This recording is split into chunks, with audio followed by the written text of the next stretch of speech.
Doctor Dalip Kaur Tiwana ਦਾ novel ਹੈ ਜੇ ਕਿਧਰੇ ਰੱਬ ਟੱਕਰ ਜੇ। ਅੰਗ 6ਵਾਂ। ਇੱਕ ਦਿਨ ਨਾਈਆਂ ਦੇ ਬੁੜੇ ਨੇ ਸੱਥ ਵਿੱਚ ਬੈਠੇ ਬੰਦਿਆਂ ਨੂੰ ਦੱਸਿਆ ਕਿ ਮੈਂ ਸ਼ਹਿਰੋਂ ਰੇਡੀਓ ਤੋਂ ਸੁਣ ਕੇ ਆਇਆ ਕਿ ਲੜਾਈ ਲੱਗ ਗਈ ਹੈ। ਪਾਕਿਸਤਾਨ ਨੇ ਸਭ ਤੋਂ ਪਹਿਲਾ ਬੰਬ ਪੰਜਾਬ ਤੇ ਹੀ ਗਿਰਨੇ ਹਨ। ਪੰਜਾਬ ਹੀ ਤਾਂ ਹੈ ਜਿਹੜਾ ਰਾਹ ਰੋਕਦਾ, ਨਹੀਂ ਤਾਂ ਉਹ ਆਥਣ ਤੱਕ ਦਿੱਲੀ ਪਹੁੰਚ ਜਾਣ। ਆਥਣ ਤੱਕ ਲੜਾਈ ਦੀਆਂ ਖਬਰਾਂ ਸਾਰੇ ਪਿੰਡ 'ਚ ਫੈਲ ਗਈਆਂ। ਸੀਬੋ ਬਿਨਾਂ ਮਤਲਬ ਤੋਂ ਹੀ ਅੰਦਰਲੇ ਘਰ ਗੇੜਾ ਮਾਰ ਆਈ ਸੀ ਤੇ ਖੜੀ ਖੜੀ ਮੁੜ ਆਈ ਜਿਵੇਂ ਉਹਦਾ ਜੀ ਟਿਕਾਣੇ ਨਾ ਹੋਵੇ। ਉਹ ਗੁਲਜ਼ਾਰੇ ਨੂੰ ਪੁੱਛਦੀ ਕਿ ਤੇਰਾ ਬਾਈ ਤੇਰੇ ਚਾਚੇ ਨੂੰ ਮਿਲਣ ਕਿਉਂ ਨਹੀਂ ਚਲਿਆ ਜਾਂਦਾ। ਉਹ ਦੱਸਦਾ ਕਿ ਬਾਈ ਕਹਿੰਦਾ ਸੀ ਕਿ ਚਾਚਾ ਬਹੁਤ ਦੂਰ ਪਹਾੜਾਂ 'ਚ ਗਿਆ ਹੋਇਆ ਹੈ, ਉੱਥੇ ਫੌਜੀ ਜਾ ਸਕਦੇ ਆ। ਉੱਥੇ ਤਾਂ ਫੌਜੀਆਂ ਨੂੰ ਰੋਟੀ ਵੀ ਖਾਣ ਨੂੰ ਨਹੀਂ ਮਿਲਦੀ, ਜਹਾਜ਼ਾਂ ਨਾਲ ਖਾਣ ਪੀਣ ਦੀਆਂ ਚੀਜ਼ਾਂ ਉੱਪਰੋਂ ਸਿੱਟੀਆਂ ਜਾਂਦੀਆਂ ਨੇ। ਇਹ ਸੁਣ ਕੇ ਸੀਬੋ ਦੇ ਬੁਰਕੀ ਜਿਵੇਂ ਸੰਗ ਤੋਂ ਹੇਠਾਂ ਨਹੀਂ ਸੀ ਲੰਘ ਰਹੀ। ਰੋਟੀ ਖਾਂਦੀ ਖਾਂਦੀ ਰੋਣ ਲੱਗ ਪਈ। ਫਿਰ ਬਾਕੀ ਦੀ ਰੋਟੀ ਭੋਰਾ ਚੂਰਾ ਕਰਕੇ ਚਿੜੀਆਂ ਨੂੰ ਪਾਤੀ। ਕੁਝ ਦਿਨਾਂ ਮਗਰੋਂ ਕਿਸੇ ਨੇ ਦੱਸਿਆ ਕਿ ਲਾਗਲੇ ਪਿੰਡ ਵਾਲੇ ਫੌਜੀ ਦਾ ਟਰੰਕ ਤੇ ਬਿਸਤਰਾ ਉਹਦੇ ਘਰ ਆ ਗਿਆ। ਫੌਜੀ ਲੜਾਈ 'ਚ ਮਾਰਿਆ ਗਿਆ। ਉੱਥੋਂ ਲੜਾਈ ਦੇ ਮੈਦਾਨ 'ਚੋਂ ਲਾਸ਼ਾਂ ਵੀ ਚੁੱਕ ਨਹੀਂ ਹੁੰਦੀਆਂ। ਸੀਬੋ ਦਾ ਸੁਣ ਕੇ ਤਰਾਹ ਨਿਕਲ ਗਿਆ।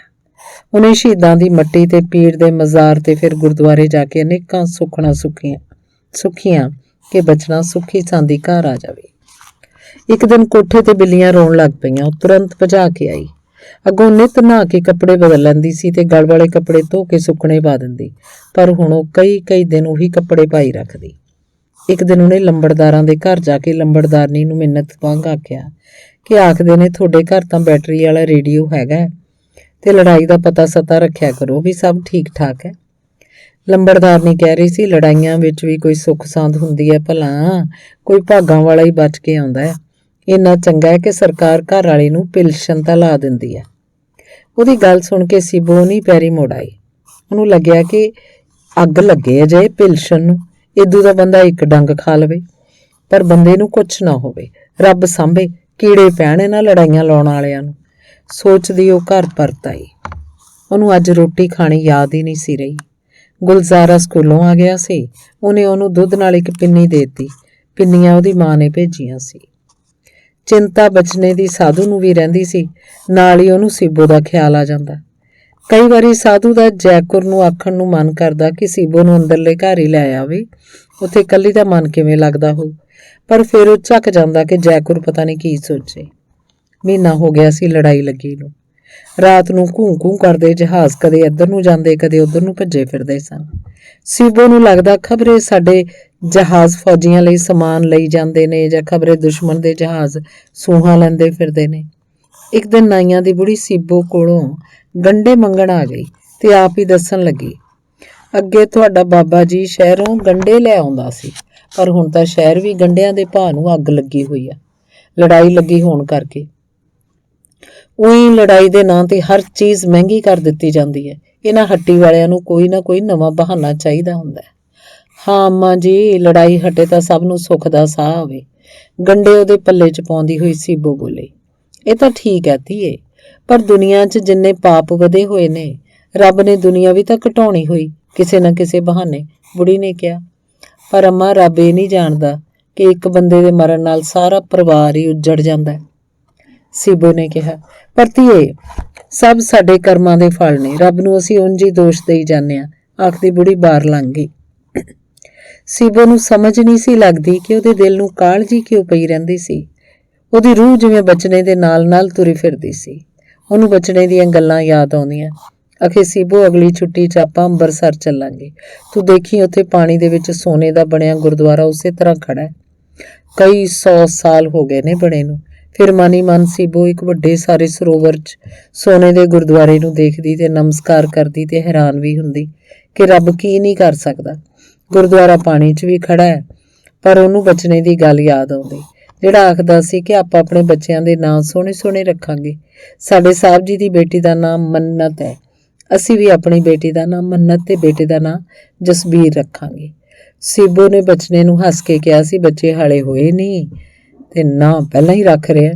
ਕਮਲੀਏ, ਆਪਾਂ ਸਭ ਕੁਝ ਪਹਿਲਾਂ ਹੀ ਸੋਚਣਾ ਹੈ, ਬਚਨੇ ਨੇ ਕਿਹਾ ਸੀ। ਇੰਨੇ ਨੂੰ ਗੁਲਜ਼ਾਰਾ ਆ ਗਿਆ। ਉਹਨੇ ਆਉਂਦੇ ਹੀ ਚਾਚੀ ਨੂੰ ਕਿਹਾ, ਚਾਚੀ ਭਲਕੇ ਸਾਰੇ ਲੋਕ ਜਰਗ ਦਾ ਮੇਲਾ ਦੇਖਣ ਚੱਲਣਗੇ।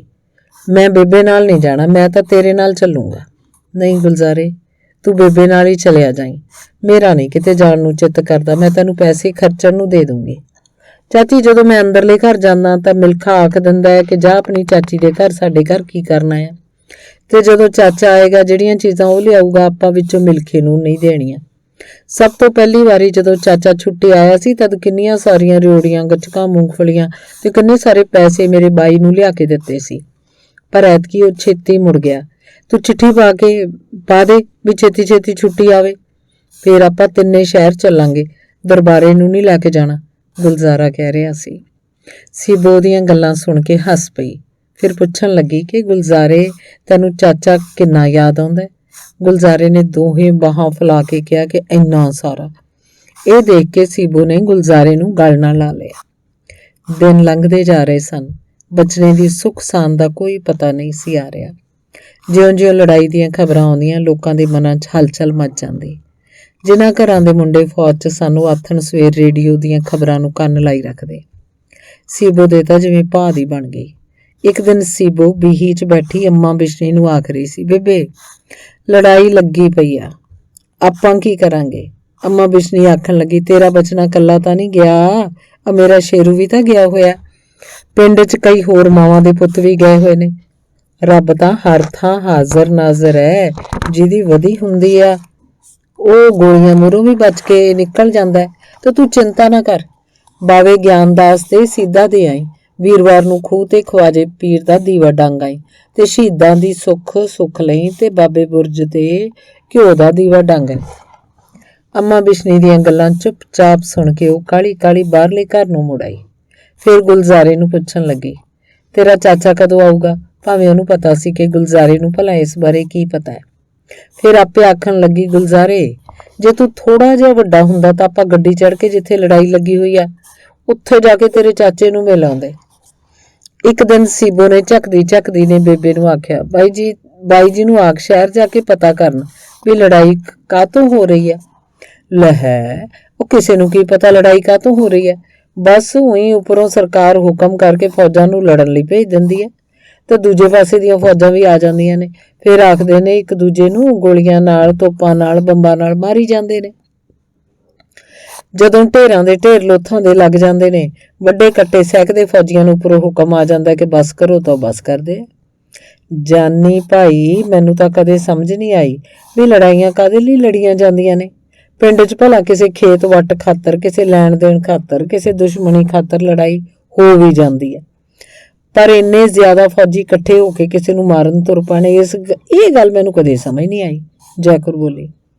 ਪਰ ਸੀਬੋ ਨੂੰ ਖਿਆਲ ਆਇਆ ਕਿ ਆਪਣੀ ਹੀ ਜਾਤ ਦਾ ਪਸ਼ੂ ਵੀ ਘਾਤ ਨਹੀਂ ਕਰਦਾ। ਸ਼ੇਰ ਕਦੇ ਸ਼ੇਰ ਨੂੰ ਨਹੀਂ ਮਾਰਦਾ, ਬਾਂਦਰ ਕਦੇ ਬਾਂਦਰ ਨੂੰ ਨਹੀਂ ਮਾਰਦਾ। ਫੌਜੀ ਬਣੇ ਇਹ ਬੰਦੇ ਜਾਨਵਰਾਂ ਨਾਲੋਂ ਵੀ ਗਏ ਗੁਜ਼ਰੇ ਨੇ। ਬਹਿ ਜਾ ਸੀਬੋ, ਚਾਹ ਪਾਣੀ ਪੀ ਲੈ, ਜੈਕੁਰ ਨੇ ਕਿਹਾ। ਮੈਂ ਕਿਹਾ ਬੇਬੇ ਫੌਜੀਆਂ ਦਾ ਕੰਮ ਮਰਨਾ ਮਾਰਨਾ ਹੀ ਹੁੰਦਾ? ਸੀਬੋ ਨੇ ਪੁੱਛਿਆ। ਜੈਕੁਰ ਨੂੰ ਕੋਈ ਉੱਤਰ ਨਾ ਔੜਿਆ। ਆਖਣ ਲੱਗੀ, ਸਰਕਾਰ ਇੰਨੀਆਂ ਤਨਖਾਹਾਂ ਜਿਹੜੀ ਦਿੰਦੀ ਹੈ ਕੁਝ ਸੋਚ ਕੇ ਹੀ ਦਿੰਦੀ ਹੈ। ਜੇ ਫੌਜੀ ਨਾ ਹੋਣ ਤਾਂ ਤਕੜਾ ਮੁਲਕ ਮਾੜੇ ਮੁਲਕ ਤੇ ਕਬਜ਼ਾ ਕਰ ਲਵੇ। ਕਬਜ਼ਾ ਕਰਕੇ ਵੀ ਕੀ ਕਿਸੇ ਨੇ ਇੱਥੇ ਸਦਾ ਹੀ ਬੈਠੇ ਰਹਿਣਾ ਹੁੰਦਾ ਹੈ? ਸੀਬੋ ਬੋਲੇ। ਚੱਲਦੇ ਆ ਬੇਬੇ, ਮੇਰਾ ਜੀ ਹਰ ਵੇਲੇ ਕਾਹਲਾ ਪਿਆ ਰਹਿੰਦਾ, ਆਖਦੀ ਸੀਬੋ ਬਾਹਰ ਵੱਲ ਚਲੀ ਗਈ। ਘਰ ਜਾ ਕੇ ਉਹਨੇ ਦਾਲ ਧਰ ਕੇ ਰੋਟੀ ਲਾਈ, ਪਰ ਖਾਣ ਨੂੰ ਜੀ ਨਹੀਂ ਸੀ ਕਰ ਰਿਹਾ। ਉਹਨੂੰ ਸਮਝ ਨਹੀਂ ਸੀ ਲੱਗ ਰਹੀ ਕਿ ਉਹ ਕੀ ਕਰੇ। ਜਾਣ ਵੇਲੇ ਦਾ ਬਚਨੇ ਦਾ ਕੁਮਲਾਇਆ ਹੋਇਆ ਚਿਹਰਾ ਯਾਦ ਕਰਕੇ ਉਹਦੀਆਂ ਅੱਖਾਂ ਭਰ ਆਈਆਂ। ਮਾਨੀ ਮਨ ਉਹ ਕਹਿ ਰਹੀ ਸੀ ਕਿ ਜੇ ਤੂੰ ਇਉਂ ਹੀ ਕਰਨਾ ਸੀ ਵੈਰੀਆ, ਮੈਨੂੰ ਵਿਆਹ ਕੇ ਕਾਹਨੂੰ ਲਿਆਇਆ ਸੀ। ਐਰ ਵੈਰ ਮਿਲਦਿਆਂ ਨਾਲ ਗੁਲਜ਼ਾਰਾ ਡੁਸਕਦਾ ਸੀਬੋ ਕੋਲ ਆਇਆ ਤੇ ਗੁਲਜ਼ਾਰੇ ਨੇ ਸੀਬੋ ਨੂੰ ਦੱਸਿਆ, ਮਿਲਖੇ ਨੇ ਮੇਰੇ ਬੌਂਟੇ ਲੁਕੋ ਲਏ ਨੇ। ਮੈਂ ਜਦੋਂ ਲੁਕਾਉਣ ਵਾਲੀਆਂ ਥਾਵਾਂ ਤੇ ਫੁੱਲਣ ਲੱਗਿਆ ਤਾਂ ਉਹਨੇ ਮੈਨੂੰ ਧੱਕਾ ਦੇ ਦਿੱਤਾ, ਨਾਲੇ ਗਾਲਾਂ ਕੱਢੀਆਂ, ਨਾਲੇ ਕਹਿੰਦਾ ਸੀ ਸਾਡੇ ਘਰ ਨਾ ਆਇਆ ਕਰ। ਬੇਬੇ ਨੇ ਕੁਛ ਨਹੀਂ ਕਿਹਾ ਮਿਲਖੇ ਨੂੰ। ਸੀਬੋ ਨੇ ਪੁੱਛਿਆ। ਨਹੀਂ ਕੁਛ ਨਹੀਂ ਕਿਹਾ, ਨਾਲੇ ਉਹ ਤਾਂ ਹੁਣ ਮਿਲਖੇ ਦੀ ਬੇਬੇ ਆ, ਮੇਰੀ ਬੇਬੇ ਨਹੀਂ। ਗੁਲਜ਼ਾਰਾ ਗੁੱਸੇ ਹੋ ਕੇ ਕਹਿ ਰਿਹਾ ਸੀ। ਨਾ ਪੁੱਤ ਗੁੱਸਾ ਨਹੀਂ ਕਰੀਦਾ। ਕੋਲ ਸੱਦ ਕੇ ਉਹਨੇ ਗੁਲਜ਼ਾਰੇ ਦੀਆਂ ਅੱਖਾਂ ਪੂੰਝੀਆਂ। ਕੱਲ ਨੂੰ ਆਪਾਂ ਚੱਲਦੇ ਆਂ ਮੇਲੇ ਤੇ, ਉਹਨਾਂ ਨਾਲ ਨਹੀਂ ਜਾਣਾ, ਗੁਲਜ਼ਾਰਾ ਕਹਿ ਰਿਹਾ ਸੀ। ਲੈ ਮੈਂ ਤੈਨੂੰ ਮਿੱਠੀ ਰੋਟੀ ਬਣਾ ਦਿੰਦੀ ਹਾਂ, ਗੁੱਸਾ ਨਾ ਕਰ, ਸੀਬੋ ਬੋਲੇ। ਪਾਣੀ 'ਚ ਸ਼ੱਕਰ ਘੋਲ ਕੇ ਆਟਾ ਗੁੰਨਣ ਬੈਠ ਗਈ। ਗੁਲਜ਼ਾਰਾ ਉੱਠ ਕੇ ਥੋੜੀ ਦੂਰ ਬੰਨੀ ਮੱਝ ਤੇ ਦੀ ਕੱਟੀ ਤੇ ਪਿੰਡੇ ਤੇ ਹੱਥ ਫੇਰਦਾ ਹੋਇਆ ਪਿਆਰ ਕਰਨ ਲੱਗਿਆ ਤੇ ਬੋਲਿਆ, मैं मेले चों तेरे लिए मणकियां दी गानी लियाऊंगा। मैं चाची नूं आखूंगा तेरी खातर थोड़ा जिहा दुੱਧ मੱਝ ਦੇ ਥਣਾਂ 'ਚ ਰਹਿਣ ਦਿਆ ਕਰੇ। ਜਦੋਂ ਤੂੰ ਵੱਡੀ ਹੋਏਂਗੀ ਤਾਂ ਅਸੀਂ ਤੈਨੂੰ ਵੇਚਣਾ ਨਹੀਂ, ਘਰੇ ਹੀ ਰੱਖਾਂਗੇ। ਫਿਰ ਸਾਡੇ ਘਰ 2 ਮੱਝਾਂ ਹੋ ਜਾਣਗੀਆਂ ਤੇ ਅਸੀਂ ਮਿਲ ਕੇ ਹੋਰਾਂ ਨੂੰ ਭੋਰਾ ਦੁੱਧ ਨਹੀਂ ਦਿਆ ਕਰਨਾ। ਆ ਜਾਂਦਾ ਡੋਲੂ ਫੜ ਕੇ। ਇੰਨੇ ਚਿਰ ਨੂੰ ਸੀਬੋ ਨੇ ਮਿੱਠੀ ਰੋਟੀ ਲਾਤੀ। ਉਹਨੇ ਗੁਲਜ਼ਾਰੇ ਨੂੰ ਮਿੱਠੀ ਰੋਟੀ ਤੇ ਖਾਣ ਲਈ ਮੱਖਣੀ ਵੀ ਧਰ ਦਿੱਤੀ ਤੇ ਕੌਲੀ 'ਚ ਦਹੀਂ ਪਾ ਦਿੱਤਾ। ਸਮਾਂ ਲੰਘਦਾ ਜਾ ਰਿਹਾ ਸੀ।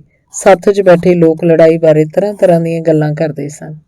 ਕੋਈ ਕਹਿੰਦਾ ਲੜਾਈ ਕਸ਼ਮੀਰ 'ਚ ਹੋ ਰਹੀ ਸੀ, ਕੋਈ ਕਹਿੰਦਾ ਪਹਾੜੀ ਤੋਂ ਬਿਨਾਂ ਲੜਾਈ ਮੈਦਾਨਾਂ 'ਚ ਹੋ ਰਹੀ ਸੀ, ਪਹਾੜਾਂ ਤੋਂ ਬਿਨਾਂ ਲੜਾਈ ਮੈਦਾਨਾਂ 'ਚ ਹੋ ਰਹੀ ਸੀ। ਪਿੰਡ 'ਚ ਮਾੜੀਆਂ ਖਬਰਾਂ ਪਹੁੰਚ ਰਹੀਆਂ ਸਨ। ਜਿਨ੍ਹਾਂ ਘਰਾਂ ਦੇ ਬੰਦੇ ਲੜਾਈ 'ਚ ਮਾਰੇ ਜਾ ਚੁੱਕੇ ਸਨ, ਉਹਨਾਂ ਬਾਰੇ ਪਤਾ ਲੱਗਣ ਤੇ ਗੁਲਜ਼ਾਰੇ ਤੇ ਮਿਲਖੇ ਦਾ ਬਾਈ ਜੈਕੁਰ ਕੋਲ ਆ ਕੇ ਝੂਰਨ ਲੱਗ ਜਾਂਦਾ ਕਿ ਆਪਣਾ ਬਚਨਾ ਵੀ ਲੜਾਈ 'ਚ ਗਿਆ ਹੋਇਆ ਤੇ ਨਾਲ ਹੀ ਸੀਤੋ ਦਾ ਪ੍ਰਾਹੁਣਾ ਤੇ ਬਿਸ਼ਨੀ ਅੰਮਾ ਦਾ ਮੁੰਡਾ ਸ਼ੇਰੂ ਵੀ। ਅੱਗੋਂ ਜੈਕੁਰ ਆਖਦੀ ਹੈ ਤਾਂ ਇਹਨਾਂ ਨੂੰ ਫੌਜ 'ਚ ਭਰਤੀ ਹੋਣ ਵੇਲੇ ਸੋਚਣਾ ਚਾਹੀਦਾ ਸੀ ਕਿ ਸਰਕਾਰ ਉਹੀ ਤਾਂ ਨਹੀਂ ਬੁੱਕ ਰੁਪਈਆਂ ਦਾ ਦਿੰਦੀ। ਆਖਰਕਾਰ ਹੋਰ ਫੌਜੀਆਂ ਤੋਂ ਕਰਵਾਉਣਾ ਹੀ ਕੀ ਹੈ ਲੜਾਈਆਂ 'ਚ ਭੇਜਣ ਤੋਂ ਸਿਵਾਏ। ਨਾਲੇ ਤੂੰ ਗੁਲਜ਼ਾਰੇ ਦੇ ਬਾਈ ਕਿਹੜੀਆਂ ਸੋਚਾਂ 'ਚ ਪੈ ਗਿਆ? ਆਪਾਂ ਨੇ ਕੀ ਕਿਸੇ ਦੇ ਮਾਂ ਮਾਰੇ ਨੇ? ਆਪੇ ਗੁਰੂ ਭਲੀ ਕਰੂਗਾ। ਸਾਧੂ ਅਜੇ ਚਾਹ ਹੀ ਪੀ ਰਿਹਾ ਸੀ ਕਿ ਗੁਲਜ਼ਾਰਾ ਆ ਗਿਆ ਤੇ ਆਖਣ ਲੱਗਿਆ, ਬਾਈ ਚਾਚੀ ਆਖਦੀ ਹੈ ਕਿ ਆਪਾਂ ਚੱਲੀਏ ਉੱਥੇ ਜਿੱਥੇ ਲੜਾਈ ਲੱਗੀ ਹੋਈ ਆ, ਆਪਾਂ ਸੁੱਖ ਸਾਂਦ ਦਾ ਪਤਾ ਲੈ ਕੇ ਮੁੜ ਆਵਾਂਗੇ। ਸਾਧੂ ਨੇ ਕੋਈ ਉੱਤਰ ਨਾ ਦਿੱਤਾ। ਜੈਕੁਰ ਬੋਲੀ, ਖਬਰਾਂ ਕਿਹੜੇ ਪ੍ਰਦੇਸਾਂ 'ਚ ਬਚਣਾ ਹੋਊ, ਨਾਲੇ ਆਪਾਂ ਨੂੰ ਰਾਹ ਪੈਂਡੇ ਦਾ ਕੀ ਪਤਾ, ਉੱਥੇ ਜਾਣ ਥੋੜ੍ਹਾ ਹੀ ਦਿੰਦੇ ਹੋਣਗੇ, ਉੱਥੇ ਤਾਂ ਵੱਢ ਕੱਟ ਹੁੰਦੀ ਹੋਊ। ਆਪਣੀ ਚਾਚੀ ਨੂੰ ਆਖ ਕੇ ਆਪਣੇ ਭਾਈ ਨੂੰ ਭੇਜ ਦੇਵੇ ਪਤਾ ਲੈਣ ਲਈ। ਉਹ ਤੀਵੀਂ ਮਾਨੀ ਕਿੱਥੇ ਧੱਕੇ ਖਾਂਦੀ ਫਿਰੂਗੀ। ਨਾਲੇ ਤੇਰੇ ਬਾਈ ਨੂੰ ਕੀ ਪਤਾ ਕਿ ਚਾਚੇ ਵਾਲੀ ਫੌਜ ਕਿਹੜੇ ਪਾਸੇ ਲੜ ਰਹੀ ਹੈ। ਤੂੰ ਇਉਂ ਘਰ ਬਚਣੇ ਦੀ ਕੋਈ ਚਿੱਠੀ ਕੱਢ ਕੇ ਲਿਆ, ਉਹਦੇ ਮਗਰਲੇ ਪਾਸੇ ਜਿਹੜਾ ਪਤਾ ਹੁੰਦਾ ਹੈ। ਸ਼ਹਿਰ ਜਾ ਕੇ ਮੈਂ ਕਿਸੇ ਪੁਰਾਣੇ ਫੌਜੀ ਨੂੰ ਇਹ ਪਤਾ ਦਿਖਾ ਕੇ ਪੁੱਛ ਲਊਂਗਾ ਕਿ ਇਹ ਕਿਹੜੀ ਥਾਂ ਦਾ ਪਤਾ ਹੈ। ਸਾਧੂ ਨੇ ਕਿਹਾ, ਅਗਲਾ ਤੁਹਾਨੂੰ ਕਿਵੇਂ ਦੱਸੂ ਬਚਨੇ ਦਾ ਪਤਾ? 2-2 ਮਹੀਨੇ ਤਾਂ ਉਹਦੀ ਚਿੱਠੀ ਆਉਣ ਨੂੰ ਲੱਗ ਜਾਂਦੇ ਆ। ਖਬਰੇ ਕਿੱਥੇ ਬੈਠਾ ਹੈ ਉਹ? ਕੋਈ ਜਵਾਕ ਹੈ ਵੀ ਟੋਲੂ ਤੇ ਲੈ ਕੇ ਆਜੂ। ਸੀਬੋ ਨੂੰ ਤਾਂ ਉਹੀ ਅੱਚ ਵੀ ਲੱਗੀ ਰਹਿੰਦੀ ਹੈ ਵੀ ਹੋਰ ਵੀ ਤਾਂ ਮਾਵਾਂ ਦੇ ਪੁੱਤ ਨੇ, ਨਾਲੇ ਉੱਥੇ ਉਹ ਕੱਲਾ ਥੋੜਾ ਹੀ ਹੈ। ਜੈਕੁਰ ਬੋਲੀ। ਫਿਰ ਗੁਲਜ਼ਾਰੇ ਨੂੰ ਪੁੱਛਣ ਲੱਗੀ, ਚਾਹ ਪੀਏਗਾ ਗੁਲਜ਼ਾਰੇ? ਗੁਲਜ਼ਾਰੇ ਨੇ ਨਾਂ 'ਚ ਸਿਰ ਹਿਲਾਇਆ। ਤੂੰ ਆਪਣੀ ਚਾਚੀ ਨੂੰ ਆਖ ਵੀ ਮੈਂ ਪਤਾ ਕਰੂੰਗਾ ਬਚਨੇ ਦਾ। ਸਾਧੂ ਨੇ ਗੁਲਜ਼ਾਰੇ ਨੂੰ ਕਿਹਾ। ਇੰਨੇ ਨੂੰ ਸੋਟੀ ਦੇ ਸਹਾਰੇ ਹੌਲੀ ਹੌਲੀ ਅੰਮਾ ਬਿਸ਼ਨੀ ਵੀ ਉਹਨਾਂ ਦੇ ਘਰ ਆ ਪਹੁੰਚੀ। ਅੰਮਾ ਮੱਥਾ ਟੇਕਦੀਆਂ, ਬਹਿ ਜਾ, ਜੈਕੁਰ ਨੇ ਕਿਹਾ। ਬੈਠ ਕਾਹਦੀ ਜਾਵਾਂ, ਮੇਰਾ ਤਾਂ ਜਾਣੀ ਢਿੱਡ ਮੱਚਦਾ ਹੈ। ਘੇਸੂ ਬਿਰਜੇ ਲੜਾਈਆਂ ਲਾਉਣ ਵਾਲਿਆਂ ਦੇ, ਰੱਬ ਸਾਂਭੇ ਇਹਨਾਂ ਟੁੱਟ ਪੈਣਿਆਂ ਨੂੰ। ਆਪਣੇ ਪੁੱਤਾਂ ਨੂੰ ਭੇਜਣ ਨਾ ਲੜਾਈਆਂ ਵਿੱਚ, ਦੂਜਿਆਂ ਦੇ ਪੁੱਤ ਤਾਂ ਜਿਵੇਂ ਮਿੱਟੀ ਦੇ ਬਣੇ ਹੋਏ ਨੇ। ਬਹਿ ਜੇ ਬੇੜੀ ਇਹਨਾਂ ਦੀ, ਸਾਹ ਕਰਕੇ ਮਾਵਾਂ ਪਾਲਦੀਆਂ ਨੇ ਤੇ ਇਹ ਮੌਤ ਦੇ ਮੂਹਰੇ ਧੱਕ ਦਿੰਦੇ ਨੇ। ਮੈਂ ਤਾਂ ਆਖਦੀ ਹਾਂ ਜੇ ਰੱਬ ਵੀ ਕਿਧਰੇ ਟੱਕਰ ਜੇ, ਬਾਂਹ ਮਰੋੜ ਕੇ ਪੁੱਛਾ ਵੀ ਔਤ ਜਾਣਿਆ ਕਦੇ ਤੀਵੀਂ ਦੀ ਜੂਨ 'ਚ ਪੈ ਕੇ ਤਾਂ ਦੇਖ, ਕਦੇ ਮਾਂ ਬਣ ਕੇ ਤਾਂ ਦੇਖ, ਫਿਰ ਤੈਨੂੰ ਪਤਾ ਲੱਗੇ ਵੀ ਪੁੱਤ ਗਵਾ ਲੈਣ ਦਾ ਦੁੱਖ ਕੀ ਹੁੰਦਾ ਹੈ ਤੇ ਆਦਮੀ ਬਿਨਾਂ ਤੀਵੀਂ ਦਾ ਕੀ ਬਣਦਾ। ਰੱਬ ਨੂੰ ਹੀ ਪਤਾ ਮੈਂ ਆਪਣਾ ਵਕਤ ਕਿਵੇਂ ਕੱਟਦੀ ਹਾਂ। ਇੱਕ ਦਿਨ ਮੇਰੇ ਜੀਅ 'ਚ ਆਇਆ ਵੀ ਬਾਬੇ ਬੁਰਜ ਤੇ ਦੀਵਾ ਡੰਗਣ ਆਇਆ ਹਰੇਕਾ ਕੋਈ ਸਾਡੇ ਬਾਰ 'ਚ ਉਹਦੀ ਅੰਦਰ ਝਾਤੀਆਂ ਮਾਰਦਾ ਹੈ ਤੇ ਮੈਂ ਸੋਚਿਆ ਵੀ ਬਾਹਰ ਹੀ ਬੁਰਜ ਦਾ ਕਿਤੇ ਹੋਰ ਬਣਵਾ ਦੇਵਾਂਗੇ। ਪਰ ਉਹਦੀ ਕਰੋਪੀ ਦੇਖ ਕੇ ਤਾਂ ਹੱਥ ਜੋੜ ਕੇ ਉੱਥੇ ਉਸੇ ਥਾਂ ਮੁੜ ਕੇ ਬੁਰਜ ਬਣਾ ਦਿੱਤਾ। ਨਾਲੇ ਹਾੜੇ ਕੱਢੇ ਵੀ ਹਾੜੇ ਬਾਬਾ ਵੀਹੀ ਵਿਹੜੇ ਸੁੱਖ ਸਾਂਦ ਰੱਖੇ, ਬਿਸ਼ਨੀ ਨੇ ਕਿਹਾ। ਅੰਮਾ ਤੇਰੀਆਂ ਗੱਲਾਂ ਤੋਂ ਤਾਂ ਰੱਬ ਵੀ ਡਰ ਜਾਂਦਾ ਹੋ, ਸਾਧੂ ਨੇ ਹੱਸ ਕੇ ਕਿਹਾ। ਵੇ ਕਾਹਦੀਆਂ ਗੱਲਾਂ, ਮੈਂ ਤਾਂ ਸਾਰੀ ਉਮਰ ਗਾਲਾਂ ਦੇ ਓਲੇ ਹੀ ਕੱਟੀ ਹੈ। ਬਿਸ਼ਨੂ ਕਹਿ ਕੇ ਉੱਠ ਕੇ ਚਲੀ ਗਈ। ਗੁਲਜ਼ਾਰੇ ਨੇ ਘਰ ਜਾ ਕੇ ਸੀਬੋ ਨੂੰ ਇੰਨਾ ਹੀ ਕਿਹਾ ਵੀ ਚਾਚੀ ਆਪਾਂ ਸੀਤੋ ਭੂਆ ਦੇ ਪਿੰਡ ਚੱਲਦੇ ਆ, ਫੁੱਫੜ ਵੀ ਤਾਂ ਫੌਜੀ ਹੈ, ਉਹਨੂੰ ਜ਼ਰੂਰੀ ਪਤਾ ਹੋਊ ਵੀ ਚਾਚਾ ਕਿੱਥੇ ਹੈ। ਫਿਰ ਤੂੰ ਮਾਮੇ ਨੂੰ ਸੱਦ ਲਈ, ਆਪਾਂ ਤਿੰਨੇ ਗੱਡੀ ਚੜ੍ਹ ਕੇ ਚਲੇ ਜਾਵਾਂਗੇ। ਸੀਬੋ ਨੇ ਕੋਈ ਉੱਤਰ ਨਾ ਦਿੱਤਾ। ਕਾਫੀ ਸਮਾਂ ਹੋ ਗਿਆ ਸੀ ਲੜਾਈ ਲੱਗੀ ਨੂੰ। ਜਿੱਥੇ ਦੇਖੋ ਲੋਕ ਲੜਾਈ ਦੀਆਂ ਗੱਲਾਂ ਕਰਦੇ, ਪਰ ਸਮਝ ਕਿਸੇ ਨੂੰ ਨਹੀਂ ਆ ਰਹੀ ਕਿ ਲੜਾਈ ਹੈ ਕਿਸ ਗੱਲ ਲਈ, ਕਾਹਨੂੰ ਪਾਕਿਸਤਾਨ ਲੜ ਰਿਹਾ ਹੈ। ਪਾਕਿਸਤਾਨੀ ਕੋਈ ਬਾਹਰਲੇ ਬੰਦੇ ਨਹੀਂ, ਸਾਡੇ ਇੱਥੋਂ ਦੇ ਹੀ ਗਏ ਬੰਦੇ ਨੇ। ਆਪਣੇ ਮਤਲਬ ਖਾਤਰ ਸਰਕਾਰਾਂ ਲੜਾਉਂਦੀਆਂ ਨੇ। ਕੋਈ ਕਹਿੰਦਾ ਸਰਕਾਰਾਂ ਦੇ ਤਾਂ ਗੋਲੀਆਂ ਮਾਰਨੀਆਂ ਚਾਹੀਦੀਆਂ ਨੇ, ਕੰਜਰ ਦੀਆਂ ਆਪਸ 'ਚ ਕਿਉਂ ਲੜਵਾਉਂਦੀਆਂ ਨੇ, ਉਹ ਤਾਂ ਬੈਠ ਕੇ ਰਾਜ ਕਰਦੀਆਂ ਰਹਿਣ, ਨਾ ਆਪ ਲੜਾਈ 'ਚ ਜਾਣ ਤੇ ਨਾ ਹੀ ਉਹ ਲੜਾਈ ਨਾ ਉਹਨਾਂ ਦੇ ਬੱਚੇ ਜਾਣ। ਕੋਈ ਕਹਿੰਦਾ ਕਿ ਹੁਣ ਲੜਾਈ 'ਚ ਨੁਕਸਾਨ ਹੀ ਨੁਕਸਾਨ ਹੈ, ਫਾਇਦਾ ਕਿਸੇ ਦਾ ਨਹੀਂ। ਕੋਈ ਕਹਿੰਦਾ ਕਿ ਫਾਇਦਾ ਕਿਉਂ ਨਹੀਂ, ਅਮਰੀਕਾ ਆਪਣੇ ਹਥਿਆਰ ਵੇਚ ਕੇ ਵੱਡੀਆਂ ਕਮਾਈਆਂ ਕਰ ਰਿਹਾ। ਕੋਈ ਕਹਿੰਦਾ ਕਿ ਇਸ ਗੱਲ ਦਾ ਇੱਕੋ ਤਰੀਕਾ ਹੈ ਕਿ ਦੋਵੇਂ ਪਾਸੇ ਪਈ ਹੋਈ ਭਰਤੀ ਨਾ ਹੋਵੇ। ਫਿਰ ਦੇਖੋ ਸਰਕਾਰਾਂ ਕਿਹਨੂੰ ਲੜਨ ਭੇਜਦੀਆਂ। ਰੋਟੀ ਕੋਈ ਕਹਿੰਦਾ ਕਿ ਉਹਨਾਂ ਕੋਲ ਲੜਾਉਣ ਦੇ ਬਥੇਰੇ ਢੰਗ ਨੇ। ਲਾਗਵੇਂ ਕਿਸੇ ਪਿੰਡ 'ਚ ਜਦੋਂ ਕਿਸੇ ਫੌਜੀ ਦੇ ਮਰਨ ਦੀ ਖਬਰ ਆਉਂਦੀ ਤਾਂ ਪਿੰਡ ਵਿੱਚ ਤਰਾਹ ਹੋ ਜਾਂਦੀ। ਕਿੰਨੇ ਦਿਨ ਮਕਾਨਾਂ ਆਉਂਦੀਆਂ ਰਹਿੰਦੀਆਂ। ਪਿੱਛੇ ਰਹਿ ਗਿਆਂ ਨੂੰ ਪਲਟਨ ਵਿੱਚੋਂ 1-2 ਬੰਦੇ ਆ ਕੇ ਦਿਲਾਸਾ ਦੇ ਜਾਂਦੇ ਨੇ ਕਿ ਜਵਾਨ ਦੇਸ਼ ਦੀ ਖਾਤਰ ਸ਼ਹੀਦ ਹੋਇਆ। ਪਰਿਵਾਰ ਲਈ ਅਸੀਂ ਕੋਸ਼ਿਸ਼ ਕਰਾਂਗੇ ਕਿ ਪੈਨਸ਼ਨ ਛੇਤੀ ਲੱਗ ਜਾਏ। ਭੋਗ ਪੈਣ ਪਿੱਛੋਂ ਹੌਲੀ ਭੁੱਲ ਭੁਲਾ ਜਾਂਦੇ ਨੇ। ਬਸ ਉਹੀ ਪਰਿਵਾਰ ਮੌਕੇ ਤੇ ਝੂਰਦਾ ਰਹਿੰਦਾ ਹੈ, ਜਿਨ੍ਹਾਂ ਦਾ ਕੜੀ ਵਰਗਾ ਜਵਾਨ ਪੁੱਤ ਅਣਿਆਈ ਮੌਤ ਚਲਾ ਗਿਆ ਹੁੰਦਾ ਹੈ। ਧੰਨਵਾਦ। ਅੰਗ 7ਵਾਂ। ਫਿਰ ਇੱਕ ਦਿਨ ਲੜਾਈ ਬੰਦ ਹੋ ਜਾਣ ਦੀ ਖਬਰ ਮਿਲੀ। ਲੋਕਾਂ ਨੂੰ ਕੁਝ ਧਰਵਾਸ ਮਿਲਿਆ। ਸੀਬੋ ਨੇ ਵੀ ਸੁੱਖ ਦਾ ਸਾਹ ਲਿਆ ਕਿ ਹੁਣ ਤਾਂ ਬਚਣਾ ਵੀ ਸੁਖੀ ਸੰਦੀ ਘਰ ਮੋੜ ਆਊਗਾ। ਤੀਸਰੇ ਦਿਨ ਆਥਣ ਵੇਲੇ ਜੈਕੁਰ ਹੱਥ 'ਚ ਚਿੱਠੀ ਫੜੀ ਸੀਬੋ ਕੋਲ ਬਾਹਰਲੇ ਘਰ ਆਈ। ਆਉਂਦੀ ਹੋਈ ਉੱਚੀ ਸਾਰੀ ਰੋਂਦੀ ਨੇ ਆਖਿਆ, ਕੁੜੇ ਸੀਬੋ, ਆਪਾਂ ਪੱਟੇ ਗਏ।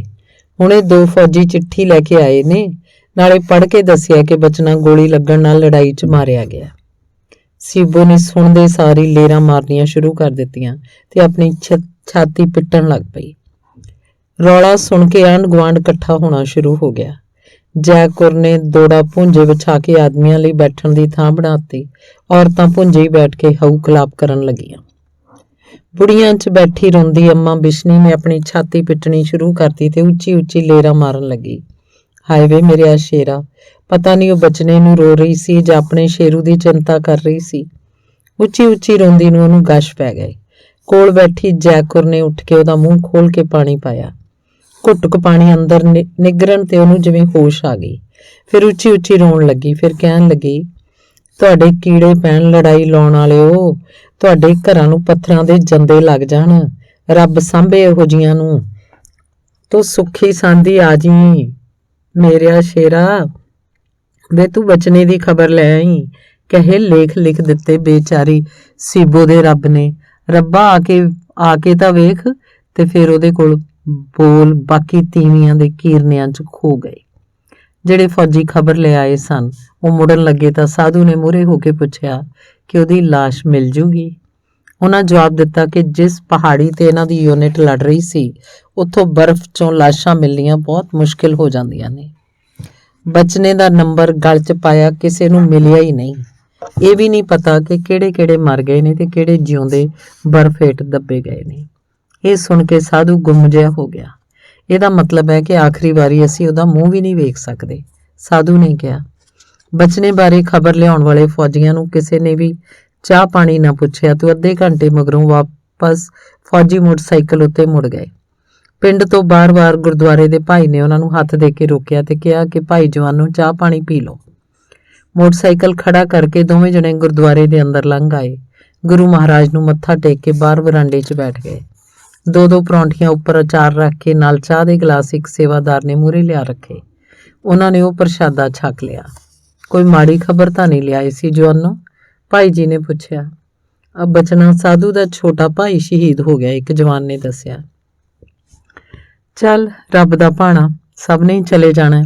ਜਿਵੇਂ ਕਿਸੇ ਦੀ ਲਿਖੀ ਹੁੰਦੀ ਹੈ ਹੋ ਕੇ ਰਹਿੰਦੀ ਹੈ, ਭਾਈ ਜੀ ਨੇ ਕਿਹਾ। ਫਿਰ ਉਹਨਾਂ ਨੂੰ ਹੱਥ ਧੋਣ ਦਾ ਇਸ਼ਾਰਾ ਕੀਤਾ।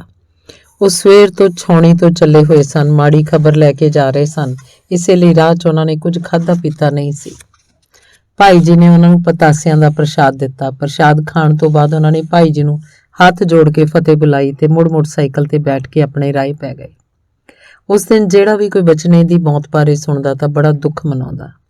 ਸੀਬੋ ਰੋ ਕੇ ਫਾਵੀ ਹੋਈ ਜਾ ਰਹੀ ਸੀ।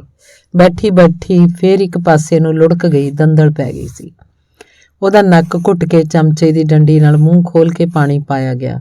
ਜਦੋਂ ਹੋਸ਼ ਆਈ ਤਾਂ ਡਿਡਰਿਆਂ ਵਾਂਗ ਆਲੇ ਦੁਆਲੇ ਝਾਕੀ। ਫਿਰ ਕੋਲ ਬੈਠੀ ਜੈਕੁਰ ਦੀ ਬਾਂਹ ਫੜ ਕੇ ਪੁੱਛਣ ਲੱਗੀ, ਬੇਬੇ ਉਹ ਸੱਚੀ ਮਰ ਗਿਆ? ਉਹ ਕਦੇ ਮੁੜ ਕੇ ਆਊਗਾ ਹੀ ਨਹੀਂ। ਜੈਕੁਰ ਨੇ ਕਿਹਾ, ਸਬਰ ਕਰ ਸੀਬੋ, ਡਾਢੇ ਅੱਗੇ ਕਿਹਦਾ ਜ਼ੋਰ ਹੈ? ਬਸ ਉਹ ਇੰਨੀ ਲਿਖਾ ਕੇ ਆਇਆ ਸੀ, ਉਹ ਤਾਂ ਪਤਾ ਨਹੀਂ ਕਿੱਧਰ ਲੰਘ ਗਿਆ। ਕਰਮ ਤਾਂ ਸਾਡੇ ਮਾੜੇ ਨੇ। ਮੈਂ ਉਹਨੂੰ ਪੁੱਤਾਂ ਤੋਂ ਵੱਧ ਸਮਝਿਆ ਸੀ ਵੀ ਇਹਦੀ ਨਾ ਮਾਂ ਤੇ ਨਾ ਪਿਓ। ਦਿਨ ਲੰਘਦੇ ਜਾ ਰਹੇ ਸਨ। ਮਕਾਨਾਂ ਆਉਂਦੀਆਂ ਰਹੀਆਂ।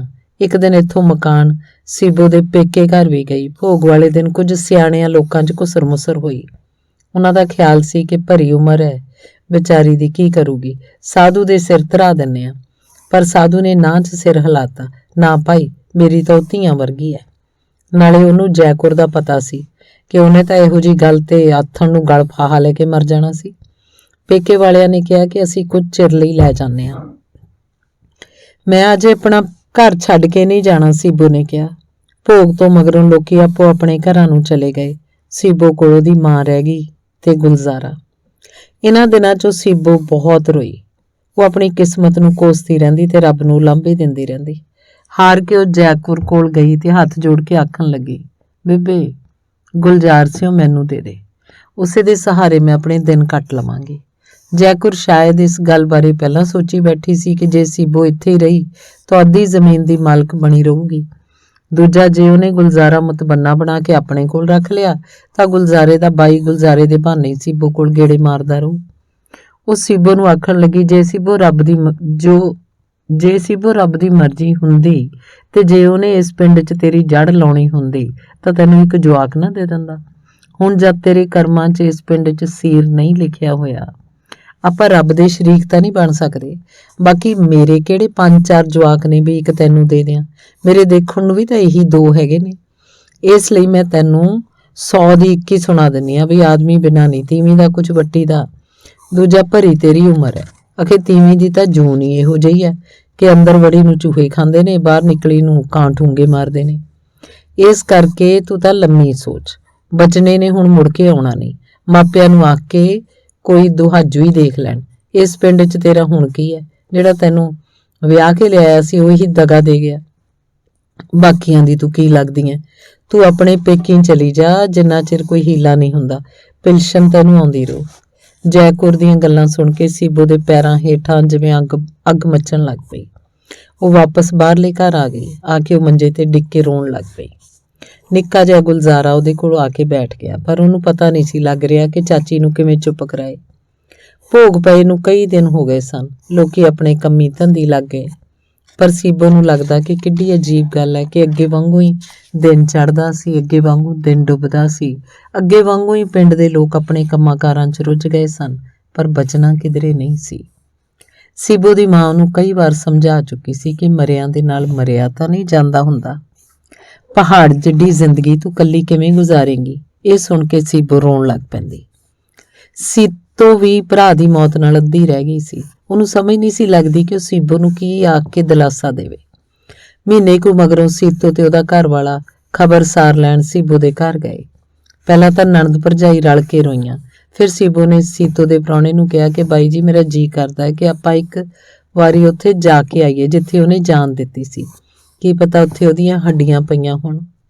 ਉਹਨੇ ਦੱਸਿਆ ਕਿ ਨਹੀਂ ਭੈਣੇ, ਬਚਨੇ ਹੋਰਾਂ ਦੀ ਯੂਨਿਟ ਬਹੁਤ ਉੱਚੀ ਪਹਾੜੀ ਤੇ ਤਾਇਨਾਤ ਸੀ। ਉੱਥੇ ਤਾਂ ਇੱਕ ਰਾਤ ਵਿੱਚ ਹੀ ਮਣਾ ਮੂੰਹੀ ਬਰਫ਼ ਪੈਂਦੀ ਹੈ। ਮਰੇ ਤਾਂ ਕੀ, ਜਿਉਂਦੇ ਬੰਦੇ ਵੀ ਵਿੱਚੇ ਦੱਬ ਜਾਂਦੇ ਨੇ। ਉੱਥੇ ਤਾਂ ਗਰਮੀਆਂ 'ਚ ਵੀ ਬਰਫ਼ ਘੱਟ ਵੱਧ ਪਿਘਲਦੀ ਹੈ।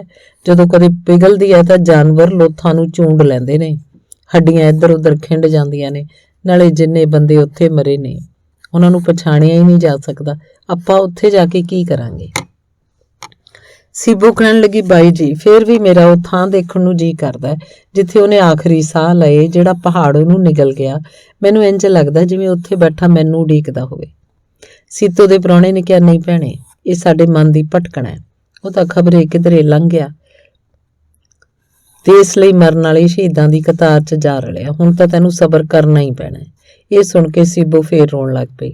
ਬਚਨੇ ਦੀ ਭੈਣ ਨੇ ਜੈਕੁਰ ਅੱਗੇ ਵਾਸਤਾ ਪਾਇਆ ਕਿ ਤੂੰ ਗੁਲਜ਼ਾਰਾ ਸੀਬੋ ਨੂੰ ਦੇ ਦੇ, ਇਹਦੇ ਸਹਾਰੇ ਉਹ ਦਿਨ ਕੱਟ ਲਊਗੀ। ਨਾਲੇ ਸੀਬੋ ਇਹ ਖੇੜਾ ਛੱਡ ਕੇ ਨਹੀਂ ਜਾਣਾ ਚਾਹੁੰਦੀ ਜਿੱਥੇ ਬਚਨਾ ਉਹਨੂੰ ਵਿਆਹ ਕੇ ਲਿਆਇਆ ਸੀ। ਜੈਕੁਰ ਦੇ ਮੱਥੇ ਤੇ ਵੱਟ ਪੈ ਗਈ। ਬੋਲੀ, ਆਹੋ ਮੈਂ ਜਾਣਦੀ ਹਾਂ ਤੀਵੀਆਂ ਦੇ ਲੱਛਣ, ਬਈ ਗੁਲਜ਼ਾਰੇ ਨੂੰ ਲੈ ਲਵਾਂ ਤੇ ਫਿਰ ਉਹਦੇ ਬਹਾਨੇ ਮੇਰਾ ਘਰ ਵਾਲਾ ਵੀ ਗੇੜੇ ਮਾਰਨ ਲੱਗ ਜੂ, ਮਗਰੋਂ ਸਾਨੂੰ ਉਹਨੇ ਕੀ ਸਿਆਣਨਾ, ਉਸੇ ਦਾ ਬਣ ਜੂ। ਜੈਕੁਰ ਦੀਆਂ ਗੱਲਾਂ ਸੁਣ ਕੇ ਸੀਤੋ ਨੂੰ ਲੱਗਿਆ ਭਾਬੀ ਨਹੀਂ ਮੁੰਡਾ ਦੇਣ ਲੱਗੀ ਤੇ ਜੈਕੁਰ ਨੂੰ ਕਹਿਣ ਲੱਗੀ ਕਿ ਜੇ ਬਚਣਾ ਜਿਉਂਦਾ ਹੁੰਦਾ ਤਾਂ ਮੈਂ ਤੇਰੇ ਮੂਹਰੇ ਕਾਹਨੂੰ ਇਉਂ ਗੜਗੜਾਉਂਦੀ। ਵਿਚਾਰੀ ਬਚੂਰੀ ਕੋਈ ਨਹੀਂ, ਏਡੀ ਉਹ ਨੇਕ ਬਖਤ ਏ ਤਾਂ ਆਪਣੇ ਪੇਕੇ ਪਿੰਡ ਚਲੀ ਜਾਵੇ। ਮਾਪੇ ਔਖ ਵੇਲੇ ਜੇ ਸਹਾਰਾ ਨਾ ਬਣਨ ਫਿਰ ਕਾਹਦੇ ਲਈ ਹੁੰਦੇ ਨੇ। ਜੈਕੁਰ ਬੋਲੀ। ਸੀਤੋ ਨੂੰ ਜੈਕੁਰ ਭਾਬੀ ਦੀਆਂ ਗੱਲਾਂ ਭੈੜੀਆਂ ਲੱਗੀਆਂ ਤੇ ਬਿਨਾਂ ਕੁਝ ਕਹੇ ਬਾਹਰ ਜਾ ਕੇ ਸੀਬੋ ਕੋਲ ਰੋਈ। ਸੀਬੋ ਵੀ ਰੋਣ ਲੱਗ ਪਈ। ਗੁਲਜ਼ਾਰਾ ਵੀ ਕੋਲ ਆ ਕੇ ਬੈਠ ਗਿਆ ਤੇ ਰੋਣ ਲੱਗ ਪਿਆ। ਸੀਬੋ ਦੀ ਮਾਂ ਘੜੇ 'ਚੋਂ ਪਾਣੀ ਦੇ ਗਲਾਸ ਭਰ ਲਿਆਈ ਤੇ ਆਖਣ ਲੱਗੀ, ਜੋ ਰੱਬ ਨੇ ਕਰ ਦਿੱਤਾ ਉਹ ਮੇਟਿਆ ਨਹੀਂ ਜਾ ਸਕਦਾ। ਭੈਣ ਭਾਈ ਵੀ ਘੜੀ ਪਲ ਦੁੱਖ ਵੰਡਾ ਲੈਂਦੇ ਨੇ। ਮੈਂ ਇੱਥੇ ਬੈਠੀ ਚੰਗੀ ਨਹੀਂ ਲੱਗਦੀ, ਆਪਾਂ ਆਪਣੇ ਪਿੰਡ ਚੱਲਦੇ ਆਂ, ਫਿਰ ਦੇਖੀ ਜਾਊਗੀ। ਪਾਣੀ ਦਾ ਗਲਾਸ ਸੀਤੋ ਨੇ ਉੱਥੇ ਹੀ ਰੱਖ ਦਿੱਤਾ। ਮਾਂ ਦੀ ਗੱਲ ਸੁਣ ਕੇ ਸੀਬੋ ਬੋਲੀ, ਮਾਂ ਤੇਰੇ ਕਹਿਣ ਦਾ ਮਤਲਬ ਹੈ ਕਿ ਮੈਂ ਇਸ ਨਗਰ ਖੇੜੇ 'ਚੋਂ ਉੱਜੜ ਕੇ ਚਲੀ ਜਾਵਾਂ। ਮਾਂ ਉਹਦੀ ਆਖਣ ਲੱਗੀ, ਤੇਰੇ ਕਰਮਾਂ ਨੇ ਉਜਾੜਿਆ। ਨਿੱਕਾ ਮੋਟਾ ਜਵਾਕ ਹੁੰਦਾ ਤਾਂ ਉਹਦੇ ਸਹਾਰੇ ਦਿਨ ਕੱਟ ਲੈਂਦੀ।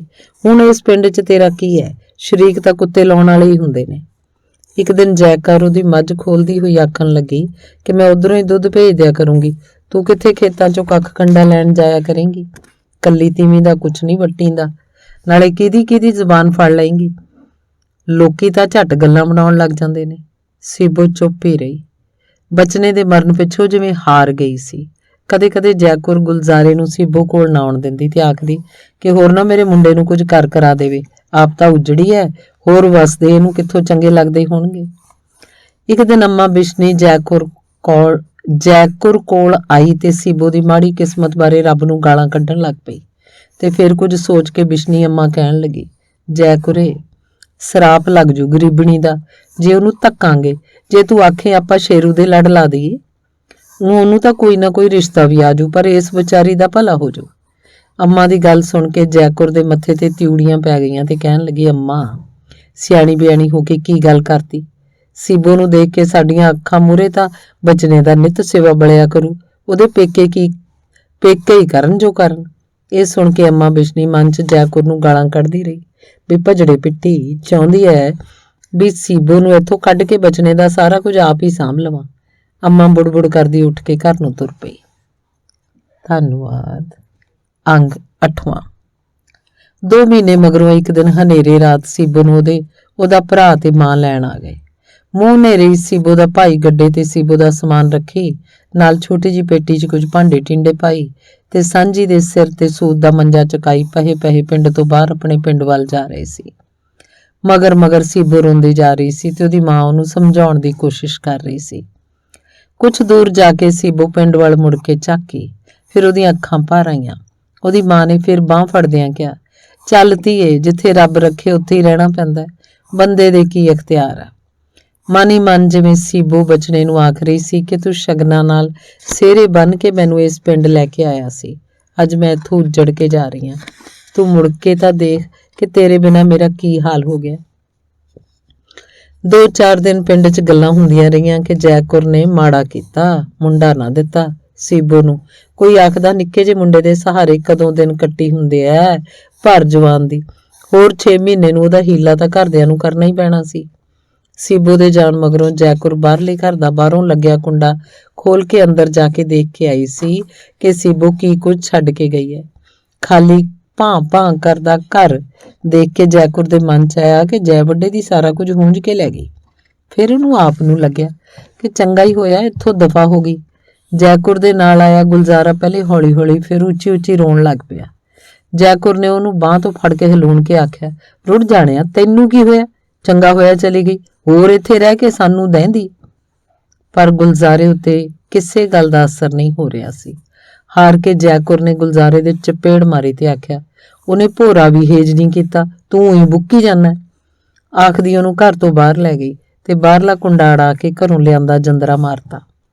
ਗੁਲਜ਼ਾਰਾ ਅਜੇ ਵੀ ਰੋਈ ਜਾ ਰਿਹਾ ਸੀ। ਉਹਨੂੰ ਬਾਂਹ ਤੋਂ ਫੜ ਜੈਕੁਰ ਧੂਈ ਜਾ ਰਹੀ ਸੀ। ਪੇਕੇ ਲਿਜਾ ਕੇ ਸੀਬੋ ਦੇ ਭਾਈ ਨੇ ਸਮਾਨ ਬਾਰ-ਬਾਰ ਡੰਗਰਾਂ ਵਾਲੇ ਘਰ ਲਾਤਾ। ਸੋਚਦਾ ਸੀ ਕਿ ਲੋਕੀ ਦੇਖਣਗੇ ਤਾਂ ਕਚੀਰਾ ਕਰਨਗੇ। ਭਰਜਾਈ ਉਹਦੀ ਨੇ ਸੱਸ ਨੂੰ ਤੇ ਸੀਬੋ ਨੂੰ ਮੱਥਾ ਤਾਂ ਟੇਕਿਆ, ਪਰ ਚਾਹ ਪਾਣੀ ਵੀ ਦਿੱਤਾ। ਟੇਕਿਆ, ਚਾਹ ਪਾਣੀ ਵੀ ਦਿੱਤਾ, ਪਰ ਮਨ 'ਚ ਸੋਚਦੀ ਸੀ ਕਿ ਹੁਣ ਸਾਨੂੰ ਹੀ ਦੱਦ ਲੱਗੂਗੀ। ਸਾਲ ਵੀ ਨਹੀਂ ਸੀ ਹੋਇਆ ਵਿਆਹ ਨੂੰ, ਐਡੇ ਔਖੇ ਹੋ ਕੇ ਦਾ ਵਿਆਹ ਕੀਤਾ ਸੀ ਤੇ ਫੌਜੀ ਨੂੰ ਤਾਂ ਕੋਈ ਕੁੜੀ ਦੇਵੇ ਨਾ, ਕੀ ਪਤਾ ਕਿਹੜੇ ਵੇਲੇ ਲੜਾਈ ਲੱਗ ਜੇ ਤੇ ਇਹਨਾਂ ਨੂੰ ਮੌਤ ਦੇ ਮੂੰਹ ਧੱਕ ਦਿੱਤਾ ਜਾਵੇ। 2 ਸਾਲ ਹੋ ਗਏ ਸਨ ਸੀਬੋ ਨੂੰ ਪੇਕੇ ਆਈ ਨੂੰ। ਭਾਵੇਂ ਉਸ ਪਿੰਡ 'ਚ ਜੰਮੀ ਪਲੀ ਸੀ, ਫਿਰ ਵੀ ਪਤਾ ਨਹੀਂ ਕਿਉਂ ਇਹ ਪਿੰਡ ਹੁਣ ਉਹਨੂੰ ਓਪਰਾ ਲੱਗਦਾ ਸੀ। ਚੁੱਪਚਾਪ ਉਹ ਘਰ ਦੇ ਕੰਮ ਧੰਦੇ ਕਰਦੀ ਰਹਿੰਦੀ। ਮਾਂ ਉਹਨੂੰ ਬਥੇਰਾ ਆਖਦੀ ਵੀ ਘੜੀ ਆਰਾਮ ਕਰ ਲਿਆ ਕਰ। ਪਤਾ ਨਹੀਂ ਸੀਬੋ ਨੂੰ ਭਾਬੀ ਤੋਂ ਡਰ ਕਿਉਂ ਲੱਗਦਾ ਰਹਿੰਦਾ। ਆਂਢਣਾ ਗੁਆਂਢਣਾ ਉਸ ਕੋਲ ਆ ਕੇ ਜਦੋਂ ਦੁੱਖ ਸੁੱਖ ਕਰਦੀਆਂ ਤਾਂ ਉਹ ਸੁਣਦੀ ਰਹਿੰਦੀ ਤੇ ਵਿੱਚ ਰੋ ਪੈਂਦੀ। ਭਾਬੀ ਉਹਦੀ ਟੇਢੀ ਝਾਕਦੀ, ਕੋਲੋਂ ਦੀ ਲੰਘਦੀ ਤੇ ਸੋਚਦੀ ਖਬਰੇ ਸਾਡੀਆਂ ਹੀ ਚੁਗਲੀਆਂ ਕਰਦੀ ਹੋਵੇ। ਇੱਕ ਦਿਨ ਗੁਲਜ਼ਾਰਾ ਉਹਨੂੰ ਮਿਲਣ ਆਇਆ। ਉਹਨੇ ਛੇਤੀ ਨਾਲ ਹਾਰੇ 'ਚੋਂ ਦੁਧੌੜੀ ਕੱਢੀ, ਗਲਾਸ 'ਚ ਦੁੱਧ ਪਾ ਕੇ ਵਿੱਚ ਸ਼ੱਕਰ ਘੋਲ ਕੇ ਉਹਨੂੰ ਦੇ ਦਿੱਤਾ। ਭਾਬੀ ਦੇ ਮਨ 'ਚ ਆਇਆ ਕਿ ਅਗਲੇ ਨੇ ਜੁੱਤੀ ਵੱਟੇ ਨਹੀਂ ਸਿਆਣੀ, ਕਦੇ ਸਾਰ ਨਹੀਂ ਲਈ ਆ ਕੇ। ਅੱਧ ਦੀ ਮਾਲਕਣ ਸੀ, 4 ਦਿਨ ਨਹੀਂ ਕੋਲ ਰੱਖੀ ਗਈ। ਹੁਣ ਇਹਦਾ ਹੇਜ ਜਾਗ ਪਿਆ। ਗੁਲਜ਼ਾਰੇ ਤੋਂ ਸੀਬੋ ਨੇ ਘਰ ਦੀ ਸੁੱਖ ਸਾਂਦ ਪੁੱਛੀ ਤਾਂ ਰੋਣ ਲੱਗ ਪਿਆ। ਸੀਬੋ ਨੇ ਘਬਰਾ ਕੇ ਪੁੱਛਿਆ, ਸੁੱਖ ਸਾਂਦ ਤਾਂ ਹੈ। ਬਾਈ ਨੂੰ ਪੁਲਿਸ ਫੜ ਕੇ ਲੈ ਗਈ ਚਾਚੀ, ਗੁਲਜ਼ਾਰੇ ਨੇ ਰੋਂਦੇ ਨੇ ਕਿਹਾ। ਕਿਉਂ? ਸੀਬੋ ਨੇ ਪੁੱਛਿਆ। ਬਾਈ ਨੇ ਬੈਂਕ ਤੋਂ ਕਰਜ਼ਾ ਲੈ ਕੇ ਟਰੈਕਟਰ ਲਿਆ ਸੀ। ਪਿਛਲੇ ਸਾਲ ਮੀਂਹ ਨਹੀਂ ਸੀ ਪਿਆ ਤਾਂ ਕਣਕ ਦਾ ਝਾੜ ਘਟ ਗਿਆ। ਐਤਕੀ ਫਸਲ ਗੜਿਆਂ ਨੇ ਮਾਰ ਲਈ। ਬਾਈ ਨੇ ਬੈਂਕ ਤੋਂ ਲੈ ਕੇ ਕਿਸ਼ਤ ਭਰੀ। ਆੜਤੀਆ ਘਰ ਦੇ ਸਾਰੇ ਦਾਣੇ ਚੁਕਵਾ ਕੇ ਲੈ ਗਿਆ। ਉੱਤੋਂ ਦੂਜੀ ਕਿਸ਼ਤ ਭਰਨ ਦਾ ਵੇਲਾ ਆ ਗਿਆ। 2 ਵਾਰੀ ਬਾਈ ਇੱਧਰ ਉੱਧਰ ਲੁਕ ਗਿਆ। ਪੈਸਿਆਂ ਦਾ ਜਦੋਂ ਕਿਤੋਂ ਵੀ ਇੰਤਜ਼ਾਮ ਨਾ ਹੋਇਆ ਤਾਂ ਬੈਂਕ ਵਾਲੇ ਪੁਲਿਸ ਲੈ ਆਏ। ਚਾਚਾ ਜੇ ਜਿਉਂਦਾ ਹੁੰਦਾ ਤਾਂ ਹੋਰ ਗੱਲ ਸੀ। ਉਸੇ ਦੇ ਆਖੇ ਤੇ ਹੀ ਤਾਂ ਬਾਈ ਨੇ ਟਰੈਕਟਰ ਲਿਆ ਸੀ। ਚਾਚਾ ਆਖਦਾ ਸੀ ਮੈਂ ਕਿਸ਼ਤਾਂ ਭਰ ਦਿਆ ਕਰਾਂਗਾ, ਗੁਲਜ਼ਾਰੇ ਨੇ ਦੱਸਿਆ। ਗੱਲਾਂ ਸੁਣ ਕੇ ਸੀਬੋ ਦੇ ਹੌਲ ਜਿਹਾ ਪੈਣ ਲੱਗ ਪਿਆ ਤੇ ਰੋਣ ਲੱਗ ਪਈ। ਗੁਲਜ਼ਾਰਾ ਇਹਨਾਂ ਸਾਲਾਂ 'ਚ ਕਾਫੀ ਵੱਡਾ ਲੱਗਣ ਲੱਗ ਪਿਆ ਸੀ। ਕਹਿਣ ਲੱਗਾ, ਮੈਂ ਤਾਂ ਕਿਹਾ ਸੀ ਕਿ ਬਾਈ ਤੂੰ ਟਰੈਕਟਰ ਵੇਚ ਛੱਡ, ਪਰ ਹੁਣ ਕਿਸੇ ਨੇ ਲੈਣਾ ਵੀ ਨਹੀਂ।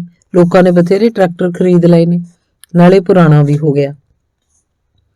ਸੀਬੋ ਸੋਚਾਂ 'ਚ ਪੈ ਗਈ। ਸੀਬੋ ਦੀ ਮਾਂ ਨੇ ਆ ਕੇ ਗੁਲਜ਼ਾਰੇ ਦਾ ਸਿਰ ਪਲੋਸਿਆ ਤੇ ਪੁੱਛਿਆ ਕਿ ਉੱਥੇ ਸਾਰੇ ਰਾਜੀ ਖੁਸ਼ੀ ਨੇ। ਉਹਦੇ ਪੈਰੀਂ ਹੱਥ ਲਾ ਕੇ ਗੁਲਜ਼ਾਰੇ ਨੇ ਕਿਹਾ, ਆਹੋ, ਤੇ ਤੂੰ ਇੰਨੇ ਚਿਰ ਤੋਂ ਮਿਲਣ ਕਿਉਂ ਨਹੀਂ ਆਇਆ? ਸੀਬੋ ਨੇ ਪੁੱਛਿਆ।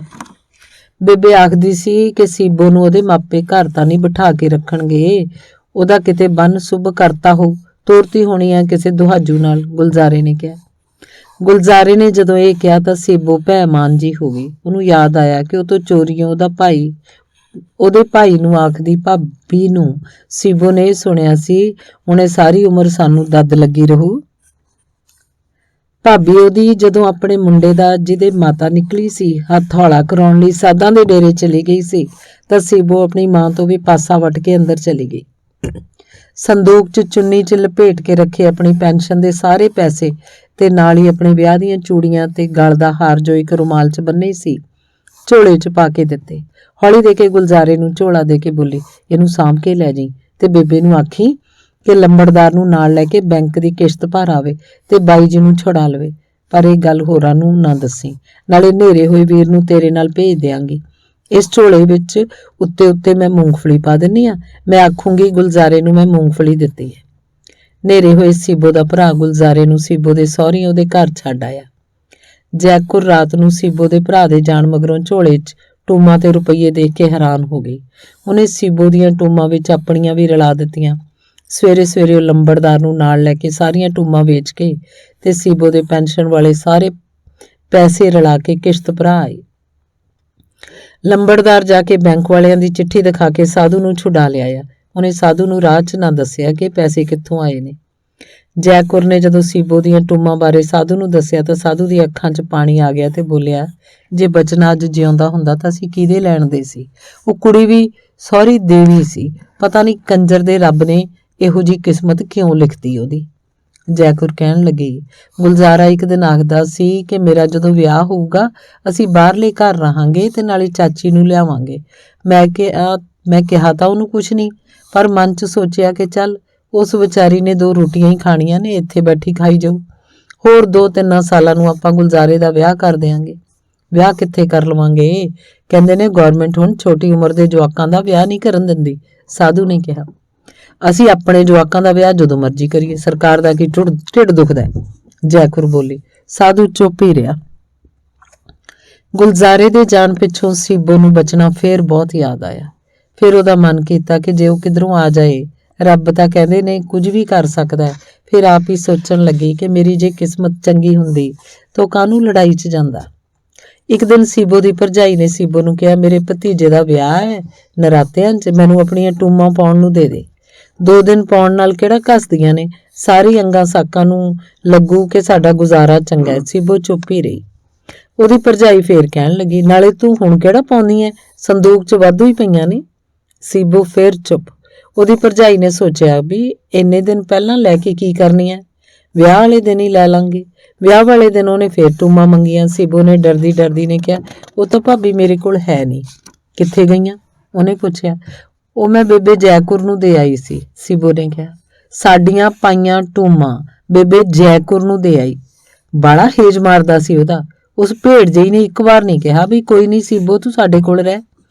ਮੈਂ ਤਾਂ ਤੇਰੇ ਭਾਈ ਨਾਲ ਗੋਡੇ ਗੋਡੇ ਲੜੀ ਸੀ ਕਿ ਬਈ ਆਪਣਾ ਦਿੱਤਾ ਮੋਟਰਸਾਈਕਲ ਤਾਂ ਲੈ ਆਉਣਾ ਸੀ। ਆਖਦਾ ਵੀ ਅੰਦਰਲੇ ਘਰ ਖੜਾ ਸੀ, ਮੈਂ ਕਿਵੇਂ ਮੰਗਦਾ। ਮੈਂ ਆਖਿਆ ਸੀ ਜਦੋਂ ਸਾਡੀ ਕੋਈ ਸਾਂਝ ਹੀ ਨਹੀਂ ਸੀ ਤਾਂ ਮੰਗਣ ਨੂੰ ਕੀ ਸੀ, ਪਰ ਇਹ ਮੇਰੀ ਸੁਣੇ ਵੀ ਤਾਂ। ਉਹ ਬੋਲੀ। ਸੀਬੋ ਚੁੱਪਚਾਪ ਸੁਣਦੀ ਰਹੀ। ਵਿਆਹ ਤਾਂ ਸੀਬੋ ਦੀ ਭਰਜਾਈ ਜਾ ਆਈ, ਪਰ ਉਹਨੂੰ ਅਚਵੀ ਜੀ ਲੱਗੀ ਰਹੀ। ਉਹਨੇ ਸੀਬੋ ਦੇ ਭਾਈ ਨੂੰ ਦੱਸਿਆ ਤੇ ਸੱਸ ਨੂੰ ਵੀ ਕਿ ਸੀਬੋ ਨੂੰ ਉਹਨਾਂ ਦਾ ਹੀ ਬਹੁਤਾ ਹੇਜ ਮਾਰਦਾ ਹੈ ਵੀ ਆਪਣੀਆਂ ਟੂਮਾਂ ਵੀ ਕੋਈ ਦਿੰਦਾ ਹੁੰਦਾ ਹੈ। ਚਾਹੀਦੇ ਤਾਂ ਇਹ ਸੀ ਕਿ ਸੀਬੋ ਆਪਣੇ ਹਿੱਸੇ ਦੀ ਜ਼ਮੀਨ ਵੰਡਾ ਕੇ ਵੇਚ ਕੇ 4 ਪੈਸੇ ਹੱਥ 'ਚ ਕਰਕੇ ਆਉਂਦੀ। ਉਹਨਾਂ ਨੂੰ ਤਾਂ ਮੌਜ ਹੋ ਗਈ, ਸਾਰੀ ਜ਼ਮੀਨ ਦੇ ਮਾਲਕ ਬਣ ਬੈਠੇ। ਗੱਲਾਂ ਸੁਣ ਕੇ ਸੀਬੋ ਰੋ ਪਈ।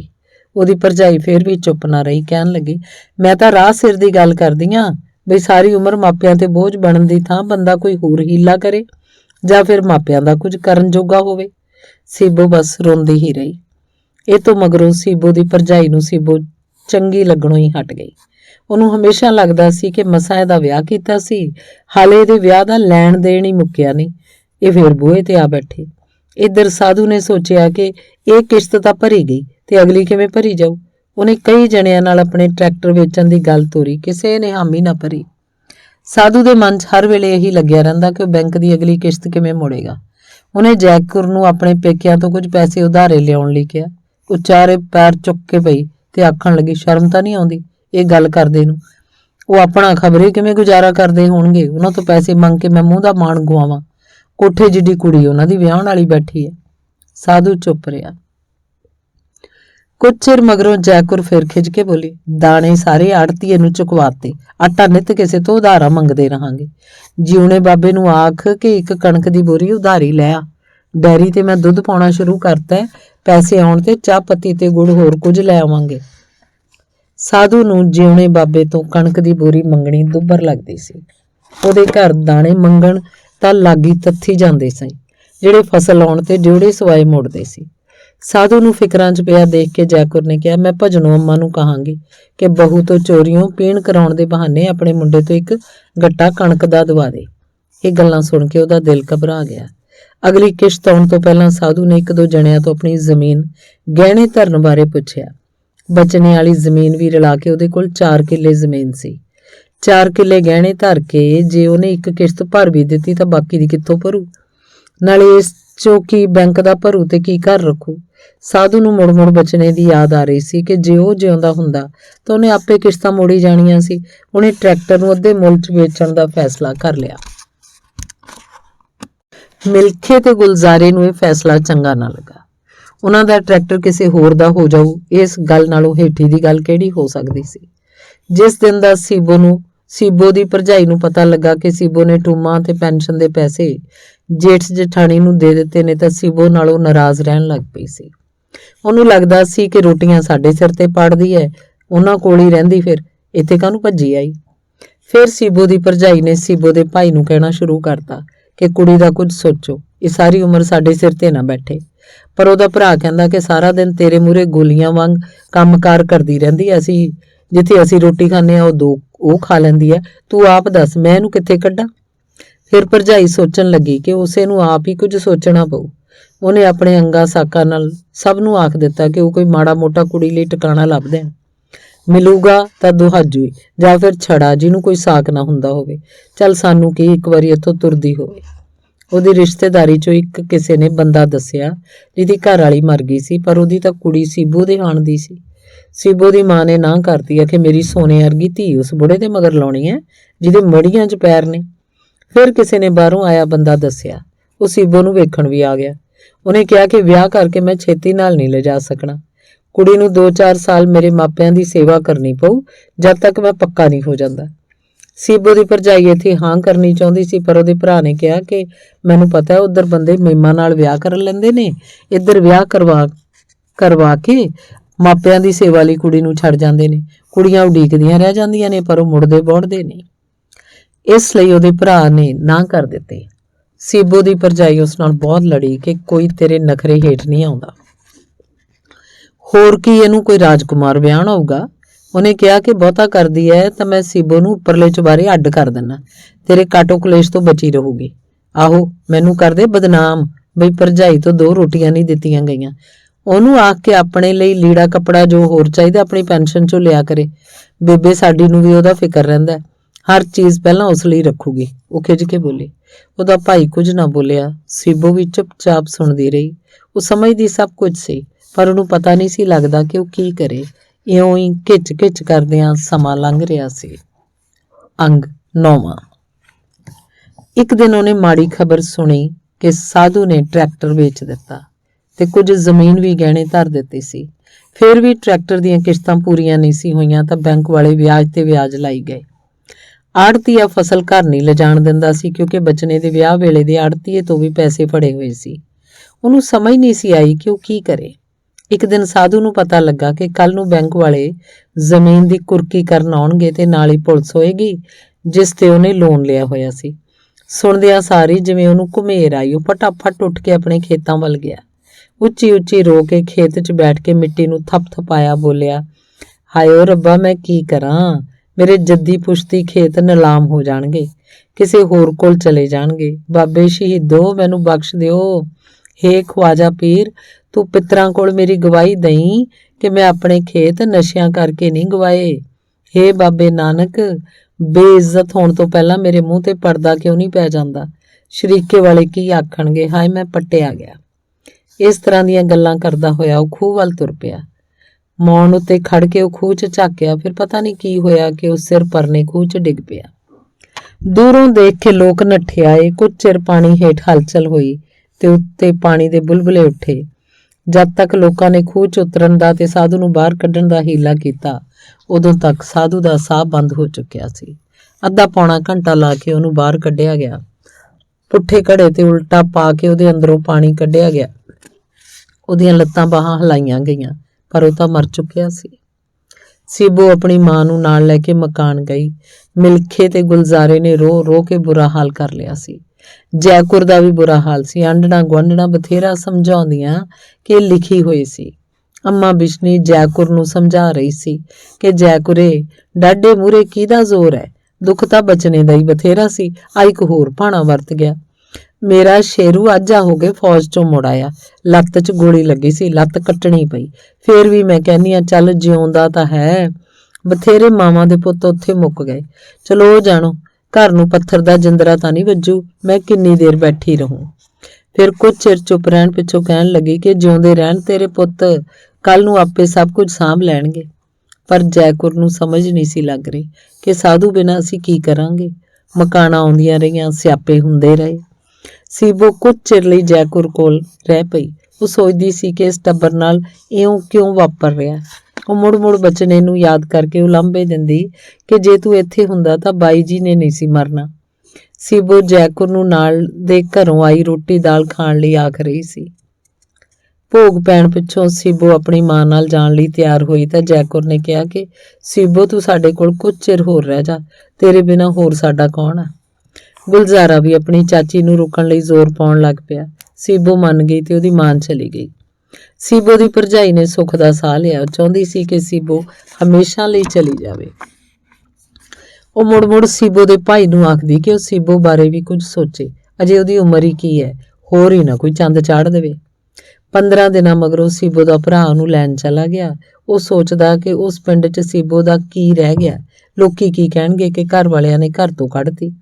ਸੀਬੋ ਵੀ ਚੁੱਪਚਾਪ ਆਪਣੇ ਭਰਾ ਨਾਲ ਚੱਲ ਪਈ। ਆਂਢਣਾ ਗੁਆਂਢਣਾ ਜ਼ਰੂਰ ਆਖਦੀਆਂ ਸੀ, ਕੁੜੇ ਸੀਬੋ, ਰੱਬ ਨੇ ਬੜਾ ਮਾੜਾ ਕੀਤਾ, ਬਚਨਾ ਜਿਉਂਦਾ ਹੁੰਦਾ ਤੂੰ ਵੀ ਭੈਣ ਭਰਾਵਾਂ ਦੇ ਬਰਾਬਰ ਵਸਦੀ। ਸਾਧੂ ਚੰਦਰੇ ਨੇ ਵੀ ਨਾ ਸੋਚਿਆ ਕਿ ਟੱਬਰ ਨੂੰ ਕਿਹਦੇ ਹਵਾਲੇ ਕਰ ਚੱਲਿਆ। ਜੈਕੁਰ ਆਖਦੀ ਕਿ ਮੇਰੇ ਭਾਣੇ ਸਾਰੀ ਜ਼ਮੀਨ ਨੂੰ ਵੇਚ ਦਿੰਦਾ, ਕਰਜ਼ਾ ਤਾਂ ਮੁੱਕ ਜਾਂਦਾ, ਅਸੀਂ 100 ਹੀਲਾ ਕਰਕੇ ਕੁਛ ਨਾ ਕੁਛ ਕਰਦੇ ਤਾਂ ਸਹੀ।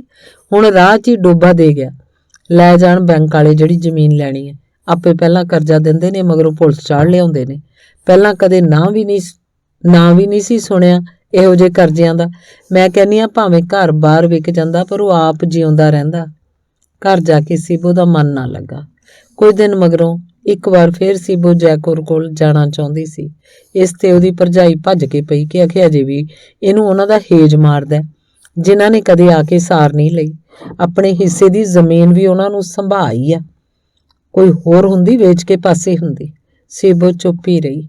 ਸੀਬੋ ਦੇ ਜਾਣ ਮਗਰੋਂ ਸੀਬੋ ਦੀ ਭਰਜਾਈ ਉਹਦੇ ਭਰਾ ਨਾਲ ਬੜਾ ਲੜੀ। ਅਖੇ ਸਾਰੀ ਉਮਰ ਇਹਨੂੰ ਸਿਰ ਤੇ ਬਿਠਾਈ ਰੱਖਣਾ, ਜਵਾਨ ਜਹਾਨ ਦਾ ਪੈਰ ਤਿਲਕਦਿਆਂ ਚਿਰ ਨਹੀਂ ਲੱਗਦਾ ਹੁੰਦਾ, ਫਿਰ ਕੀ ਕਿਸੇ ਦੀ ਜ਼ੁਬਾਨ ਫੜ ਲਾਂਗੇ। ਮੈਂ ਆਖਦੀ ਹਾਂ ਕਿਸੇ ਗਰੀਬ ਘਰ ਤੋਰ ਦੇ, ਬੇਸ਼ੱਕ ਇੱਜ਼ਤ ਤਾਂ ਸਾਂਭੀ ਰਹੂਗੀ, ਜਾਂ ਕੋਈ ਦਹਾਜੂ ਵੀ ਹੋਵੇ। ਸੀਬੋ ਦਾ ਭਰਾ ਚੁੱਪਚਾਪ ਗੱਲਾਂ ਸੁਣਦਾ ਰਿਹਾ। ਕੁਝ ਚਿਰ ਰੁਕ ਕੇ ਸੀਬੋ ਦੀ ਭਰਜਾਈ ਕਹਿਣ ਲੱਗੀ, ਵੀ ਹਾਂ ਸੱਚ, ਮੇਰੀ ਚਾਚੀ ਹੈ ਲੌਂਗੋਵਾਲ ਦੀ, ਉਹਦੀ ਭੈਣ ਦੇ ਮੁੰਡੇ ਦੀ ਘਰ ਵਾਲੀ ਸਾਲ ਕੁ ਹੋਇਆ ਮਰ ਗਈ ਸੀ। ਕੁੜੀ ਉਹਦੇ ਇੱਕੋ ਹੀ ਹੈ, ਜਿਹਨੂੰ 10 ਜਮਾਤਾਂ ਪੜ੍ਹਾ ਕੇ ਵਿਆਹਤਾ। ਪ੍ਰਾਹੁਣਾ ਕੈਨੇਡਾ ਰਹਿੰਦਾ ਹੈ, ਲੈ ਜੂਗਾ ਜਦੋਂ ਕਾਗਜ਼ ਬਣੇ। ਅਜੇ ਉਹ ਸੱਸ ਸਹੁਰੇ ਕੋਲ ਹੀ ਰਹਿੰਦੀ ਹੈ। ਮੁੰਡਾ ਛੋਟਾ ਸੀ, ਨਾਨਕਿਆਂ ਵਾਲੇ ਲੈ ਗਏ। ਕੱਲਾ ਹੀ ਹੈ ਜਾਂ ਬੁੜੀ ਮਾਂ, ਸੁਖੀ ਰਹੂਗੀ ਸੀਬੋ ਉੱਥੇ। ਜੇ ਮੁੰਡਾ ਸੀਬੋ ਨਾਲ 5-10 ਸਾਲ ਵੱਡਾ ਤਾਂ ਵੀ ਕੀ ਹੋਇਆ। ਸਿਆਣੀ ਉਮਰ ਦੇ ਬੰਦੇ ਤੀਵੀਆਂ ਨੂੰ ਘੱਟ ਦੁੱਖ ਦਿੰਦੇ ਨੇ। ਕਰਾਂਗੇ ਚਾਚੀ ਨਾਲ ਗੱਲ ਕਿਸੇ ਦਿਨ ਜਾ ਕੇ। ਸੀਬੋ ਦੇ ਭਾਈ ਨੂੰ ਜਿਵੇਂ ਕੋਈ ਗੱਲ ਨਹੀਂ ਸੀ ਔੜ ਰਹੀ। ਅਗਲੇ ਦਿਨ ਸੀਬੋ ਤੇ ਉਹਦੀ ਮਾਂ ਨੂੰ ਦੱਸੇ ਬਿਨਾਂ ਪੇਕੀ ਮਿਲਣ ਜਾਣ ਦੇ ਬਹਾਨੇ ਸੀਬੋ ਦੀ ਭਰਜਾਈ ਆਪਣੇ ਘਰ ਵਾਲੇ ਨਾਲ ਪੇਕਿਆਂ ਤੋਂ ਚਾਚੀ ਨੂੰ ਨਾਲ ਲੈ ਕੇ ਚਾਚੀ ਦੀ ਭੈਣ ਦੇ ਪਿੰਡ ਜਾ ਪਹੁੰਚੀ। ਚਾਚੀ ਸਾਰੇ ਰਸਤੇ ਭੈਣ ਦੀਆਂ ਤਾਰੀਫਾਂ ਕਰਦੀ ਰਹੀ। ਚਾਚੀ ਦੀ ਭੈਣ ਨੇ ਚਾਹ ਪਿਲਾਈ ਤੇ ਕਿਹਾ ਕਿ ਮੈਂ ਤਾਂ ਤੜਫਦੀ ਆਂ ਕਿ ਬਈ ਹਾਕਮ ਸਿਉਂ ਦਾ ਕੀ ਬਣੂ ਜੇ ਕੱਲ ਨੂੰ ਮੈਂ ਅੱਖਾਂ ਮੀਚ ਗਈ। ਹਾਕਮ ਸਿਉਂ ਬਾਹਰੋਂ ਆਇਆ। ਘੜੀ ਪਲ ਮਾਂ ਕੋਲ ਬੈਠ ਕੇ ਸੀਬੋ ਦੇ ਭਾਈ ਨਾਲ ਹੱਥ ਮਿਲਾ ਕੇ ਸੀਬੋ ਦੀ ਭਰਜਾਈ ਵੱਲ ਧਿਆਨ ਨਾਲ ਦੇਖਦਾ ਵਾਪਸ ਬਾਹਰ ਚਲਾ ਗਿਆ। ਅਸੀਂ ਤਾਂ ਰਿਸ਼ਤਾ ਲੈ ਕੇ ਆਏ ਹਾਂ ਹਾਕਮ ਸਿੰਘ ਲਈ। ਸਾਡੀ ਬੀਬੀ ਦੀ ਨਨਾਣ ਦਾ ਘਰ ਵਾਲਾ ਲੜਾਈ 'ਚ ਮਾਰਿਆ ਗਿਆ ਸੀ। ਬਾਲ ਬੱਚਾ ਕੋਈ ਹੈ ਨਹੀਂ। ਮੈਂ ਸੋਚਿਆ ਉਸ ਵਿਚਾਰੀ ਦਾ ਕੋਈ ਥਾਂ ਟਿਕਾਣਾ ਹੋ ਜੂ ਤੇ ਨਾਲ ਹੀ ਹਾਕਮ ਸਿੰਘ ਦਾ ਘਰ ਵੀ ਵਸ ਜੂ। ਚਾਚੀ ਬੋਲੀ, ਮੈਨੂੰ ਸਾਊ ਕੁੜੀ ਚਾਹੀਦੀ ਹੈ। ਪਹਿਲੀ ਨੇ ਬਥੇਰਾ ਦੁੱਖ ਦਿੱਤਾ, ਗੱਲ ਤੇ ਕਲੇਸ਼। ਹਾਕਮ ਸਿਉਂ ਦੇ 2-4 ਭਾਈ ਹੁੰਦੇ ਤਾਂ ਹੋਰ ਗੱਲ ਸੀ। ਹੁਣ ਉਹਨੇ ਬਾਹਰਲਿਆਂ ਨਾਲ ਹੀ ਉੱਠਣਾ ਬੈਠਣਾ ਹੋਇਆ। ਉਹ ਕਿਸੇ ਨੂੰ ਦੇਖ ਨਹੀਂ ਸੀ ਹੰਘਦੀ। ਚਾਚੀ ਦੀ ਭੈਣ ਬੋਲੀ, ਸਾਡੀ ਕੁੜੀ ਤਾਂ ਨਿਰੀ ਗਊ ਹੈ, ਨਾਲੇ ਸੁਹੰਦਰੀ ਬਥੇਰੀ ਹੈ, ਸੋਹਣੀ ਵੀ ਬੜੀ ਹੈ, ਬਸ ਲੇਖ ਹੀ ਮਾੜੇ ਨੇ। ਸੀਬੋ ਦੀ ਭਰਜਾਈ ਨੇ ਕਿਹਾ, ਜੇ ਕੁੜੀ ਸਾਊ ਹੈ ਤਾਂ ਸਾਨੂੰ ਮਨਜ਼ੂਰ ਹੈ। ਹਾਕਮ ਸਿਉਂ ਨੂੰ ਮੈਂ ਆਪੇ ਮਨਾ ਲੂੰਗੀ। ਤੁਸੀਂ ਦਿਨ ਦੱਸੋ, ਅਸੀਂ ਆਵਾਂਗੇ ਤੇ ਚੁੰਨੀ ਚੜਾ ਕੇ ਲੈ ਜਾਵਾਂਗੇ। ਕੱਠ ਵੱਠ ਨਾ ਹਾਕਮ ਸਿਉਂ ਨੂੰ ਪਸੰਦ ਹੈ, ਨਾ ਤੁਹਾਨੂੰ ਕਰਨ ਦੀ ਜ਼ਰੂਰਤ।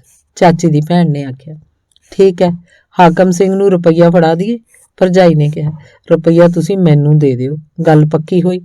ਦਿਨ ਧਰ ਕੇ ਦੱਸ ਦਿਓ, ਚਾਚੀ ਦੀ ਭੈਣ ਨੇ ਕਿਹਾ। ਇਸ ਤੋਂ ਮਗਰੋਂ ਤਿੰਨੋਂ ਜਣੇ ਜਿਸ ਮੋਟਰਸਾਈਕਲ ਤੇ ਬੈਠ ਕੇ ਆਏ ਸੀ ਉਸੇ ਤੇ ਬੈਠ ਕੇ ਵਾਪਸ ਤੁਰ ਗਏ। ਸੀਬੋ ਦਾ ਭਰਾ ਇਸ ਸਾਰੇ ਸਮੇਂ ਕੁਝ ਵੀ ਨਾ ਬੋਲਿਆ, ਪਰ ਸੀਬੋ ਦੀ ਭਰਜਾਈ ਮਨ ਹੀ ਮਨ ਖੁਸ਼ ਹੋ ਰਹੀ ਸੀ।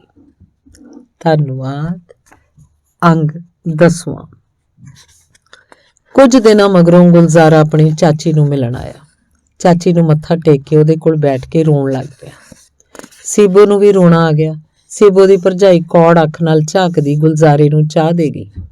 ਹੱਥ ਪੱਲਾ ਜਿਹਾ ਮਾਰਦੀ ਉਹ ਨੇੜੇ ਤੇੜੇ ਫਿਰਦੀ ਰਹੀ ਤਾਂ ਕਿ ਪਤਾ ਲੱਗੇ ਗੁਲਜ਼ਾਰਾ ਕਾਹਦੇ ਲਈ ਆਇਆ। ਚਾਹ ਪੀਣ ਮਗਰੋਂ ਗੁਲਜ਼ਾਰਾ ਚਾਚੀ ਨੂੰ ਕਹਿਣ ਲੱਗਾ, ਚਾਚੀ, ਬੇਬੇ ਆਖਦੀ ਸੀ ਵੀ ਤੇਰੀ ਚਾਚੀ ਹੁਣ ਸਾਡੇ ਕੋਲ ਹੀ ਆ ਕੇ ਰਹਿ ਜਾਵੇ, ਦੋਵੇਂ ਭੈਣਾਂ ਰਲ ਕੇ ਰਹਾਂਗੀਆਂ। ਗੱਲ ਸੁਣਦਿਆਂ ਸੀਬੋ ਦੀ ਭਰਜਾਈ ਖਿਝ ਕੇ ਬੋਲੀ, ਆਹੋ, ਉਦੋਂ ਤਾਂ ਸੀਬੋ ਨੂੰ ਕਿਸੇ ਨੇ ਨਹੀਂ ਕਿਹਾ ਵੀ ਤੂੰ ਸਾਡੇ ਕੋਲ ਰਹਿ ਜਾ, ਜਦੋਂ ਇਹਨੂੰ ਲੋੜ ਸੀ। ਹੁਣ ਸੀਬੋ ਯਾਦ ਆ ਗਈ ਵੀ ਇਹ ਤੋਂ ਹੋਰ ਨਹੀਂ ਤਾਂ ਗੋਲਾ ਧੰਦਾ ਹੀ ਕਰਾਵਾਂਗੇ, ਨਾਲੇ ਇਹਦੀ ਪੈਨਸ਼ਨ ਖਾਵਾਂਗੇ। ਸੀਬੋ ਕੁਛ ਨਾ ਬੋਲੀ। ਗੁਲਜ਼ਾਰਾ ਵੀ ਕੁਛ ਨਾ ਬੋਲਿਆ। ਸੀਬੋ ਦੀ ਭਰਜਾਈ ਫੇਰ ਬੋਲੀ, ਇਹਨੂੰ ਸਾਰੀ ਉਮਰ ਰੋਲਣਾ ਥੋੜਾ ਹੀ ਹੈ, ਕੋਈ ਥਾਂ ਟਿਕਾਣਾ ਲੱਭਾਂਗੇ। ਗੁਲਜ਼ਾਰੇ ਦੇ ਜਾਣ ਮਗਰੋਂ ਸੀਬੋ ਨੂੰ ਇੰਨਾ ਹਰਖ ਚੜ ਗਿਆ ਕਿ ਉਹਨੇ ਪਹਿਲੀ ਵਾਰੀ ਭਾਬੀ ਨੂੰ ਕਿਹਾ, ਮੈਂ ਕੀ ਭਾਬੀ ਤੇਰੇ ਪੈਰ ਦੈੜਦੀ ਆ, ਜੇ ਬੈਠੀ ਆ ਪਿਓ ਦੇ ਘਰ ਬੈਠੀ ਆ, ਤੂੰ ਮੈਨੂੰ ਕੱਢਣ ਦੀਆਂ ਸਕੀਮਾਂ ਕਿਉਂ ਘੜਦੀ ਰਹਿਨੀ ਹੈ? ਭਰਜਾਈ ਉਹਦੀ ਸੰਭਰ ਨਾ ਛੱਡ ਸਿੱਧੀ ਖੜੀ ਹੋ ਕੇ ਆਖਣ ਲੱਗੀ, ਅਖੇ ਗਧੇ ਨੂੰ ਦੇਈਦਾ ਸੀ ਨੂਣ, ਬੋਲਿਆ ਮੇਰੀ ਅੱਖ ਭੰਨੀ ਦੀ। ਭਲੇ ਦਾ ਤਾਂ ਅੱਜ ਕੱਲ੍ਹ ਜ਼ਮਾਨਾ ਹੀ ਨਹੀਂ ਵੀ ਧੀਆਂ ਭੈਣਾਂ ਆਪਣੇ ਘਰੇ ਹੀ ਚੰਗੀਆਂ ਲੱਗਦੀਆਂ ਨੇ। ਕੱਲ ਨੂੰ ਬੁੜੀ ਅੱਖਾਂ ਮੀਟ ਗਈ ਫਿਰ ਤੇਰਾ ਕੀ ਬਣੂਗਾ? ਕੁੜੀਆਂ ਨੂੰ ਸ਼ਰੀਕਣੀਆਂ ਬਣਾ ਕੇ ਘਰਾਂ ਤਾਂ ਨਹੀਂ ਬਿਠਾਇਆ ਜਾਂਦਾ। ਮੈਂ ਤੇਰੇ ਭਲੇ ਦੀ ਗੱਲ ਕਰਦੀ ਹਾਂ, ਤੂੰ ਹੀ ਉਲਟਾ ਜ਼ਬਾਨ ਚਲਾਉਣੀ ਹੈ। ਸੀਬੋ ਨੇ ਰੋਂਦੀ ਹੋਈ ਨੇ ਅੱਖਾਂ ਪੂੰਝ ਕੇ ਕਿਹਾ, ਤੁਸੀਂ ਮੈਨੂੰ ਦੂਜੇ ਥਾਂ ਹੀ ਤੋਰੋਗੇ। ਇਹ ਤੋਂ ਚੰਗਾ ਮੈਂ ਗੁਲਜ਼ਾਰੇ ਦੀ ਬੇਬੇ ਕੋਲ ਹੀ ਚਲੀ ਜਾਵਾਂ। ਗੁਲਜ਼ਾਰੇ ਦੀ ਬੇਬੇ ਕੀ ਤੇਰੇ ਲਈ ਮੰਨੀਆਂ ਪਕਾਈ ਬੈਠੀ ਹੈ? ਉਦੋਂ ਤੇਰੇ ਲਈ ਉਹਨਾਂ ਨੇ ਕੁਛ ਨਾ ਕੀਤਾ ਜਦੋਂ ਬਚਨਾ ਮਰਿਆ ਸੀ। ਕੀ ਬਗਾਨੇ ਲੋਕਾਂ ਦੇ ਘਰ ਗੋਲਾ ਧੰਦਾ ਕਰਨ ਨਾਲੋਂ ਚੰਗਾ ਨਹੀਂ ਵੀ ਤੇਰਾ ਆਪਣਾ ਕੋਈ ਘਰ ਹੋਵੇ? ਸੀਬੋ ਦੀ ਭਰਜਾਈ ਬੋਲੀ। ਮੇਰਾ ਘਰ ਤਾਂ ਰੱਬ ਨੇ ਹੀ ਨਹੀਂ ਰਹਿਣ ਦਿੱਤਾ, ਸੀਬੋ ਨੇ ਕਿਹਾ। ਅਸੀਂ ਤੇਰੇ ਦੁਸ਼ਮਣ ਨਹੀਂ, ਤੇਰਾ ਭਲਾ ਚਾਹੁੰਦੇ ਹਾਂ। ਜਿੱਥੇ ਅਸੀਂ ਤੇਰੀ ਗੱਲ ਕਰਕੇ ਆਏ ਹਾਂ ਉੱਥੇ ਇੱਕ ਬੁੜੀ ਹੈ ਤੇ ਉਹਦਾ ਕੱਲਾ ਪੁੱਤ। ਇੱਕ ਕੁੜੀ ਸੀ, ਉਹ ਵੀ ਵਿਆਹੀ ਹੋਈ ਹੈ। ਮੁੰਡਾ ਛੋਟਾ ਹੋਣ ਕਰਕੇ ਨਾਨਕਿਆਂ ਵਾਲੇ ਲੈ ਗਏ। ਕਬੀਲਦਾਰਾਂ ਵਾਲਾ ਘਰ ਹੈ। ਤੀਵੀਂ ਮਰੀ ਨੂੰ 1 ਸਾਲ ਹੋ ਗਿਆ। ਉਮਰ 'ਚ ਥੋੜਾ ਵੱਡਾ ਹੋਊ ਤਾਂ ਕੀ ਹੈ, ਸਾਰਾ ਕੁਝ ਤਾਂ ਨਹੀਂ ਮਿਲਦਾ ਹੁੰਦਾ। ਇਹ ਤਾਂ ਚਾਚੀ ਨੇ ਜ਼ੋਰ ਪਾਇਆ ਤਾਂ ਅਗਲਿਆਂ ਨੇ ਹਾਂ ਕਰਤੀ, ਨਹੀਂ ਤਾਂ ਕੌਣ ਸਿਆਣਦਾ ਜਾਈ ਰੰਡੀ ਤੀਵੀਂ ਨੂੰ, ਸੀਬੋ ਦੀ ਭਰਜਾਈ ਨੇ ਕਿਹਾ। ਉਸ ਦਿਨ ਬੜੀ ਰਾਤ ਗਈ ਤੱਕ ਸੀਬੋ ਨੂੰ ਨੀਂਦ ਨਾ ਆਈ। ਉਹ ਬਚਨੇ ਨੂੰ ਯਾਦ ਕਰਕੇ ਰੋਂਦੀ ਰਹੀ। ਉਹਨੂੰ ਲੱਗਿਆ ਭਰਜਾਈ ਨੇ ਹੁਣ ਉਹਨੂੰ ਇੱਥੇ ਟਿਕਣ ਨਹੀਂ ਦੇਣਾ। ਇੱਕ ਮਨ ਹੋਇਆ ਕਿ ਉਹ ਨੇਰੇ ਸਵੇਰੇ ਨਹਿਰ 'ਚ ਛਾਲ ਮਾਰ ਦੇਵੇ। ਫਿਰ ਆਪੇ ਸੋਚਣ ਲੱਗੀ, ਲੋਕੀ ਆਖਣਗੇ ਖਬਰੇ ਕੀ ਗੱਲ ਸੀ ਜਿਹੜੀ ਡੁੱਬ ਕੇ ਮਰ ਗਈ। ਨਾਲੇ ਗੁਲਜ਼ਾਰਾ ਤਾਂ ਬੜਾ ਰੋਊਗਾ। ਜੇ ਉਹ ਰਤਾ ਕੋ ਵੱਡਾ ਹੁੰਦਾ ਤਾਂ ਉਹਦਾ ਵਿਆਹ ਕਰਕੇ ਮੈਂ ਉਹਦੇ ਕੋਲ ਰਹਿਣ ਲੱਗ ਜਾਂਦੀ। ਖਬਰੇ ਜੈਕੁਰੇ ਵੀ ਨਾ ਮੰਨਦੀ। ਇਉਂ ਸੋਚਾਂ 'ਚ ਘਿਰੀ ਨੂੰ ਤੜਕੇ ਨੀਂਦ ਆਈ। ਅੱਗੇ ਸਵੇਰੇ ਉੱਠ ਕੇ ਉਹ ਕੰਮ ਧੰਦੇ ਲੱਗ ਜਾਂਦੀ, ਪਰ ਅੱਜ ਦੇਰ ਤੱਕ ਸੁੱਤੀ ਪਈ ਰਹੀ। ਅੱਜ ਉਹਦੀ ਭਰਜਾਈ ਨੇ ਉਹਨੂੰ ਕੁਛ ਨਾ ਆਖਿਆ। ਕੁਝ ਦਿਨਾਂ ਮਗਰੋਂ ਉਹਦੀ ਭਰਜਾਈ ਉਸ ਲਈ ਪਤਾ ਨਹੀਂ ਕਦੋਂ ਖਰੀਦ ਕੇ ਦਰਜੀ ਨੂੰ ਦਿੱਤੇ ਉਹਦੇ ਕੱਪੜੇ ਫੜ ਲਿਆਈ। ਪੇਟੀ 'ਚੋਂ ਕੱਢ ਕੇ ਨਵੀਂ ਜੀ ਜੁੱਤੀ ਦਿੱਤੀ। ਫਿਰ ਉਹ ਸੀਬੋ ਨੂੰ ਕਹਿਣ ਲੱਗੀ ਕਿ ਟੂਮਾਂ ਤਾਂ ਤੇਰੇ ਕੋਲ ਹੈਗੀਆਂ ਨੇ, ਉਹ ਪਾ ਲੈ। ਸੀਬੋ ਨੇ ਕੋਈ ਉੱਤਰ ਨਾ ਦਿੱਤਾ। ਉਹਦੀ ਭਰਜਾਈ ਗੁੱਸੇ 'ਚ ਕਹਿਣ ਲੱਗੀ ਕਿ ਸਾਨੂੰ ਨਹੀਂ ਚਾਹੀਦੀਆਂ, ਨਾਲ ਲੈ ਜਾਈਂ। ਸੀਬੋ ਕਹਿਣ ਲੱਗੀ, ਤੁਹਾਨੂੰ ਪਹਿਲਾਂ ਹੀ ਦੱਸ ਚੁੱਕੀ ਹਾਂ ਕਿ ਟੂਮਾਂ ਮੈਂ ਗੁਲਜ਼ਾਰੇ ਦੀ ਬੇਬੇ ਨੂੰ ਦੇਤੀਆਂ ਨੇ, ਸਾਡੇ ਤੋਂ ਨਹੀਂ ਹੋਰ ਬਣਵਾ ਕੇ ਦਿੱਤੀਆਂ ਜਾਂਦੀਆਂ। ਸੀਬੋ ਦੀ ਭਰਜਾਈ ਖਿੱਝ ਕੇ ਬੋਲੀ, ਮੈਨੂੰ ਕੁਛ ਨਹੀਂ ਚਾਹੀਦਾ ਭਾਬੀ, ਸੀਬੋ ਨੇ ਕਿਹਾ। ਅਗਲੇ ਦਾ ਕਹਿਣਗੇ ਵੱਛੀ ਵਰਗੀ ਸਾਡੇ ਸਿਰ ਮੜਤੀ, ਭਰਜਾਈ ਬੋਲੀ। ਇਹ ਸੁਣ ਕੇ ਸੀਬੋ ਦੀ ਮਾਂ ਬੋਲੇ, ਚੁੱਪ ਕਰ ਬਹੂ, ਕਾਹਨੂੰ ਤਪਦੀ ਨੂੰ ਹੋਰ ਤਪਾਉਣੀ ਹੈ? ਜਿੱਧਰ ਗਿਆ ਬਾਣੀਆਂ ਉਧਰ ਗਿਆ ਬਾਜ਼ਾਰ। ਜਦ ਆਪਣਾ ਹੀ ਬੰਦਾ ਨਹੀਂ ਰਿਹਾ ਤਾਂ ਟੂਮਾਂ ਇਹਨੇ ਕੀ ਕਰਨੀਆਂ ਸੀ? ਉਂਝ ਲੋੜ ਪਊ ਤਾਂ ਮੈਂ ਆਪਣੀਆਂ ਡੰਡੀਆਂ ਬਣਾ ਕੇ ਇਹਦੇ ਲਈ ਕਾਂਟੇ ਤੇ ਪ੍ਰਾਹੁਣੇ ਲਈ ਛਾਪ ਬਣਾ ਦੂੰਗੀ। ਭਰਜਾਈ ਗੁੱਸੇ 'ਚ ਉੱਥੋਂ ਚਲੀ ਗਈ। ਅਜੇ 5-7 ਦਿਨ ਨਹੀਂ ਲੰਘੇ ਜਦ ਉਹਦੀ ਭਰਜਾਈ ਕਾਲੀ ਕਾਲੀ ਪ੍ਰਸ਼ਾਦ ਬਣਾ ਰਹੀ ਸੀ ਤੇ ਖੀਰ ਰਿੰਨ ਰਹੀ ਸੀ, ਮਟਰ ਪਨੀਰ ਦੀ ਸਬਜ਼ੀ ਬਣਾ ਰਹੀ ਸੀ। ਨਾਲ ਹੀ ਉਹਨੇ ਸੀਬੋ ਨੂੰ ਬੁਲਾ ਕੇ ਦਰਜੀ ਤੋਂ ਉਸ ਲਈ ਲਿਆਂਦੇ ਨਵੇਂ ਕੱਪੜੇ ਨਹਾ ਕੇ ਪਾਉਣ ਲਈ ਕਿਹਾ। ਸੀਬੋ 'ਚ ਭਰਜਾਈ ਨੂੰ ਜਿਵੇਂ ਕੁਝ ਕਹਿਣ ਦਾ ਦਮ ਨਹੀਂ ਸੀ। ਪਿਛਲੀ ਕੋਠੜੀ 'ਚ ਜਾ ਕੇ ਕੱਪੜੇ ਬਦਲ ਆਈ ਤੇ ਪੰਪ ਦੇ ਪਾਣੀ ਗੇੜ ਕੇ ਮੂੰਹ ਹੱਥ ਧੋ ਲਿਆ। ਭਰਜਾਈ ਨੇ ਉਹਦੇ ਵਾਲ ਵਾਹ ਕੇ ਉਹਦੀ ਗੁੱਤ ਕਰਤੀ। ਦੁਪਹਿਰ ਤੋਂ ਪਹਿਲਾਂ ਬੁੜੀ ਤੇ ਹਾਕਮ ਹੋਰੀ ਪਹੁੰਚ ਗਏ। ਦੋਵੇਂ ਸੀਬੋ ਨੂੰ ਵੇਖ ਕੇ ਮਨ ਹੀ ਮਨ ਬੜੇ ਖੁਸ਼ ਹੋਏ। ਸੀਬੋ ਜਦੋਂ ਹਾਕਮ ਸਿੰਘ ਵੱਲ ਝਾਕੀ ਤਾਂ ਉਹਨੇ ਦੇਖਿਆ ਹਾਕਮ ਸਿੰਘ ਨੇ ਦਾੜੀ ਰੰਗਦੇ ਨੇ ਮੂੰਹ ਮੱਥਾ ਵੀ ਰੰਗ ਲਿਆ ਸੀ। ਸੀਬੋ ਦੀ ਭਰਜਾਈ ਨੇ ਹਾਕਮ ਸਿੰਘ ਨੂੰ ਸੀਬੋ ਦੇ ਭਾਈ ਨਾਲ ਚੁਬਾਰੇ 'ਚ ਭੇਜਤਾ। ਉੱਥੇ ਉਹਨਾਂ ਨੂੰ ਰੋਟੀ ਭੇਜਤੀ। ਬੁੜੀ ਸੀਬੋ ਦੇ ਮੋਢੇ ਤੇ ਹੱਥ ਫੇਰਦੀ ਆਖਣ ਲੱਗੀ ਕਿ ਤੂੰ ਕਿਸੇ ਗੱਲ ਦੀ ਫਿਕਰ ਨਾ ਕਰੀ। ਮੈਂ ਤਾਂ ਤੈਨੂੰ ਪਹਿਲਾਂ ਹੀ ਦੱਸ ਦਿੰਨੀ ਆ, ਲੋਕ ਤਾਂ ਭੌਂਕਣ ਦੇ ਆਦੀ ਹੁੰਦੇ ਨੇ, ਉਹ ਭੌਂਕਣਗੇ। ਸ਼ਰੀਕ ਕਿਸੇ ਨੂੰ ਵਸਦਾ ਦੇਖ ਕੇ ਜਰਦੇ ਨਹੀਂ। ਬਹੂ ਦੇ ਮਰਨ ਮਗਰੋਂ ਜੇ ਘੁੱਟ ਪੀ ਲੈਂਦਾ ਤਾਂ ਹੋਰ ਕੀ ਕਰੇ? ਹੁਣ ਜਦੋਂ ਘਰ ਵਸ ਜੂਗਾ ਤਾਂ ਫਿਰ ਕਾਹਦੇ ਲਈ ਪੀਊਗਾ? ਬੁੜੀ ਦੀਆਂ ਗੱਲਾਂ ਦੀ ਸਮਝ ਸੀਬੋ ਨੂੰ ਨਹੀਂ ਲੱਗੀ। ਦਿਨ ਛਿਪਣ ਤੋਂ ਪਹਿਲਾਂ ਹੀ ਭਾਈ ਜੀ ਨੂੰ ਘਰ ਸੱਦ ਕੇ ਅਰਦਾਸ ਕਰਾ ਕੇ ਸੀਬੋ ਦਾ ਪੱਲਾ ਹਾਕਮ ਸਿੰਘ ਨੂੰ ਫੜਾ ਦਿੱਤਾ ਗਿਆ ਤੇ ਉਹਨੂੰ ਪੁਰਾਣੀ ਜੀ ਕਾਰ ਤੱਕ ਲੈ ਗਿਆ। ਉੱਥੇ ਜਾ ਕੇ ਉਹ ਡਰਾਈਵਰ ਦੇ ਨਾਲ ਵਾਲੀ ਸੀਟ ਤੇ ਬੈਠ ਗਿਆ। ਸੀਬੋ ਨਾਲ ਹਾਕਮ ਸਿੰਘ ਦੀ ਮਾਂ ਪਿੱਛੇ ਵਾਲੀ ਸੀਟ ਤੇ ਬੈਠ ਗਈ। ਸੀਬੋ ਦੀ ਭਰਜਾਈ ਨੇ ਸ਼ਹਿਰੋਂ ਲਿਆਂਦੇ ਲੱਡੂਆਂ ਦਾ ਡੱਬਾ ਇੱਕ ਝੋਲੇ 'ਚ ਹਾਕਮ ਤੇ ਉਹਦੀ ਮਾਂ ਲਈ ਲਿਆਂਦੇ ਕੱਪੜੇ ਤੇ ਦੂਜੇ 'ਚ ਸੀਬੋ ਲਈ ਲਿਆਂਦੇ ਕੱਪੜੇ ਤੇ ਹੋਰ ਸਮਾਨ ਕਾਰ ਦੀ ਡਿੱਗੀ 'ਚ ਰਖਵਾ ਦਿੱਤਾ। ਸੀਬੋ ਲਗਾਤਾਰ ਰੋਈ ਜਾ ਰਹੀ ਸੀ। ਸੀਬੋ ਦੀ ਮਾਂ ਵੀ ਰੋ ਰਹੀ ਸੀ। ਸੀਬੋ ਦੇ ਭਾਈ ਨੇ ਹਾਕਮ ਨਾਲ ਹੱਥ ਮਿਲਾ ਕੇ ਕਿਹਾ ਕਿ ਮੈਂ 10-20 ਦਿਨਾਂ ਨੂੰ ਮਾਰੂੰਗਾ ਗੇੜਾ। ਕਾਰ ਚੱਲਣ ਤੋਂ ਪਹਿਲਾਂ ਹਾਕਮ ਸਿੰਘ ਨੇ ਕਾਰ ਡਰਾਈਵਰ ਨੂੰ, ਜੋ ਹਾਕਮ ਦਾ ਹੀ ਬੇਲੀ ਸੀ, ਪੁੱਛਿਆ ਕਿ ਉਹਨੇ ਰੋਟੀ ਖਾ ਲਈ ਹੈ। ਉਹਨੇ ਕਿਹਾ ਕਿ ਤੁਸੀਂ ਫਿਕਰ ਨਾ ਕਰੋ, ਮੈਂ ਤੁਹਾਨੂੰ ਇੱਥੇ ਛੱਡ ਕੇ ਆਪਣੇ ਕਿਸੇ ਬੇਲੀ ਦੇ ਘਰ ਚਲਾ ਗਿਆ ਸੀ, ਉੱਥੇ ਹੀ ਰੋਟੀ ਖਾ ਆਇਆ ਸੀ। ਬੀਹੀ 'ਚੋਂ ਲੰਘਦੀ ਕਾਰ ਦੇਖ ਕੇ ਆਸ-ਪਾਸ ਦੇ ਲੋਕੀ ਹੈਰਾਨ ਹੋ ਕੇ ਦੇਖ ਰਹੇ ਸਨ। ਆਥਣ ਤੱਕ ਸਭ ਨੂੰ ਪਤਾ ਲੱਗ ਗਿਆ ਕਿ ਸੀਬੋ ਨੂੰ ਮੋਰਾਂ ਵਾਲੀ ਦੇ ਹਾਕਮ ਸਿੰਘ ਦੇ ਘਰ ਬਿਠਾਤਾ। ਘਰ ਬੁੜੀ ਨੇ ਰੋਟੀ ਟੁੱਕ ਲਈ ਨੈਣ ਸੱਦੀ ਹੋਈ ਸੀ, ਜਿਹਨੇ ਰੋਟੀ ਤਿਆਰ ਕਰਕੇ ਰੱਖੀ ਹੋਈ ਸੀ। ਬੁੜੀ ਸੀਬੋ ਨੂੰ ਕਮਰੇ 'ਚ ਲੈ ਗਈ ਤਾਂ ਜੋ ਥਕਾਨ ਦੂਰ ਕਰ ਸਕੇ।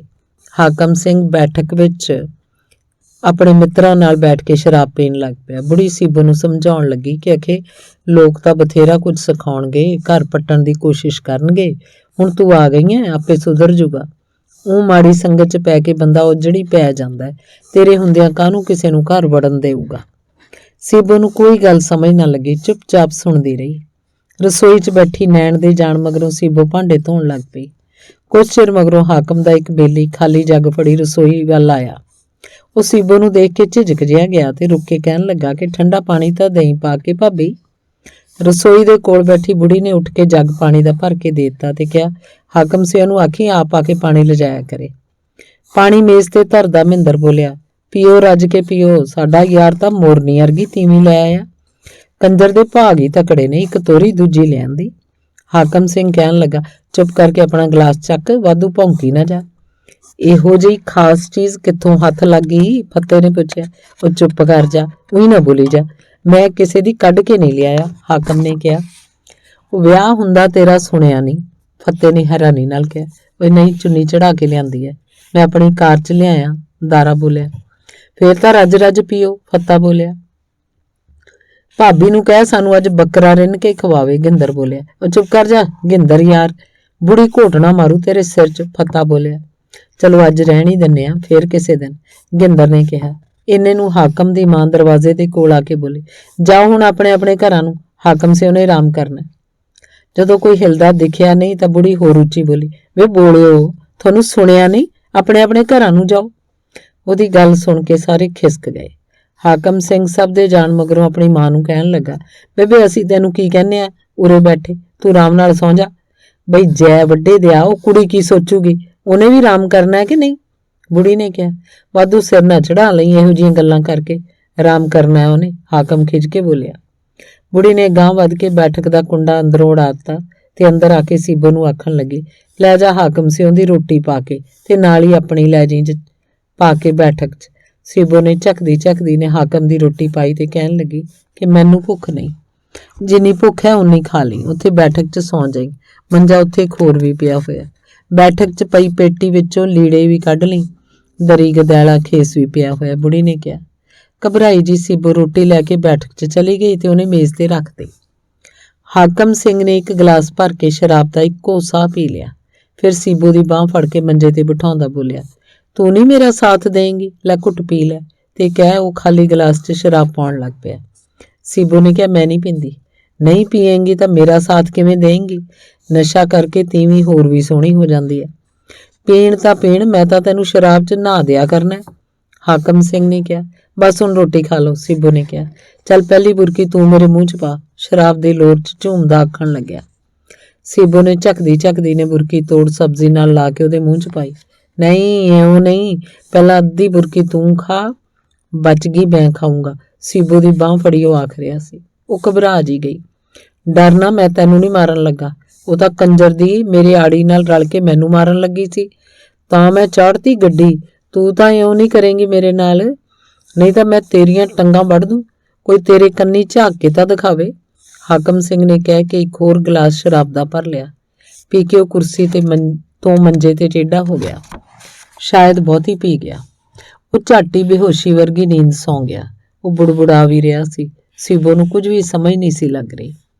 ਸਭ ਕੁਝ ਛੱਡ ਕੇ ਸੀਬੋ ਨੇ ਕੰਧ ਨਾਲ ਖੜਾ ਕੀਤਾ ਮੰਜਾ ਡਾਲਿਆ, ਪੇਟੀ ਵਿੱਚੋਂ ਬਸ ਇੱਕ ਦਰੀ ਤੇ ਖੇਸ ਕੱਢੇ। ਉਹਨੇ ਲਾਲਟਨ ਚੁੱਕ ਕੇ ਨੀਵੀਂ ਕਰਕੇ ਪਰਾਂ ਰੱਖ ਦਿੱਤੀ। ਲਾਲਟਨ ਉਹਨੇ ਬੁਝਾਈ ਨਹੀਂ, ਹਨੇਰੇ ਤੋਂ ਉਹਨੂੰ ਜਿਵੇਂ ਖੌਫ ਆਉਂਦਾ ਸੀ। ਹਾਕਮ ਸਿੰਘ ਦੀਆਂ ਗੱਲਾਂ ਮੁੜ ਕੇ ਉਹਦੇ ਜ਼ਿਹਨ 'ਚ ਖੌਰੂ ਪਾ ਰਹੀਆਂ ਸਨ। ਉਹਦਾ ਮਨ ਕੀਤਾ ਰਾਤੋਂ ਰਾਤ ਉਹ ਕਿਧਰੇ ਭੱਜ ਜਾਏ, ਪਰ ਜਾਵੇ ਕਿੱਥੇ, ਇਹਦੀ ਸਮਝ ਉਹਨੂੰ ਨਹੀਂ ਸੀ ਲੱਗੀ। ਫਿਰ ਪਤਾ ਨਹੀਂ ਕਦੋਂ ਉਹਨੂੰ ਨੀਂਦ ਆ ਗਈ। ਰਾਤ ਅੱਧੀ ਤੋਂ ਵੱਧ ਬੀਤ ਚੁੱਕੀ ਸੀ ਜਦੋਂ ਹਾਕਮ ਸਿੰਘ ਨੂੰ ਹੋਸ਼ ਆਈ। ਕੁਝ ਖੋਹ ਜਿਹੀ ਵੀ ਪਈ। ਉਹਨੇ ਉੱਠ ਕੇ ਮੇਜ਼ ਆਪਣੇ ਕੋਲ ਘਸੀਟ ਕੇ ਠੰਡੀ ਰੋਟੀ ਖਾ ਲਈ। ਪਾਣੀ ਪੀਣ ਲੱਗੇ ਨੇ ਅੱਧਾ ਪਾਣੀ ਡੋਲ ਕੇ ਉਹਦੇ ਵਿੱਚ ਸ਼ਰਾਬ ਪਾ ਲਈ। ਪਤਾ ਨਹੀਂ ਕਿਉਂ ਉਹਨੂੰ ਤੋੜ ਜਿਹੀ ਲੱਗੀ ਹੋਈ ਸੀ। ਇੱਕ ਉਹਦਾ ਮਨ ਕਰੇ ਕਿ ਸੀਬੋ ਨੂੰ ਜਗਾ ਕੇ ਆਖੇ ਕਿ ਉਹਦੀਆਂ ਲੱਤਾਂ ਘੁੱਟ ਦੇ, ਫਿਰ ਪਤਾ ਨਹੀਂ ਕੀ ਸੋਚ ਕੇ ਉਹ ਮੁੜ ਮੰਜੇ ਤੇ ਪੈ ਗਿਆ।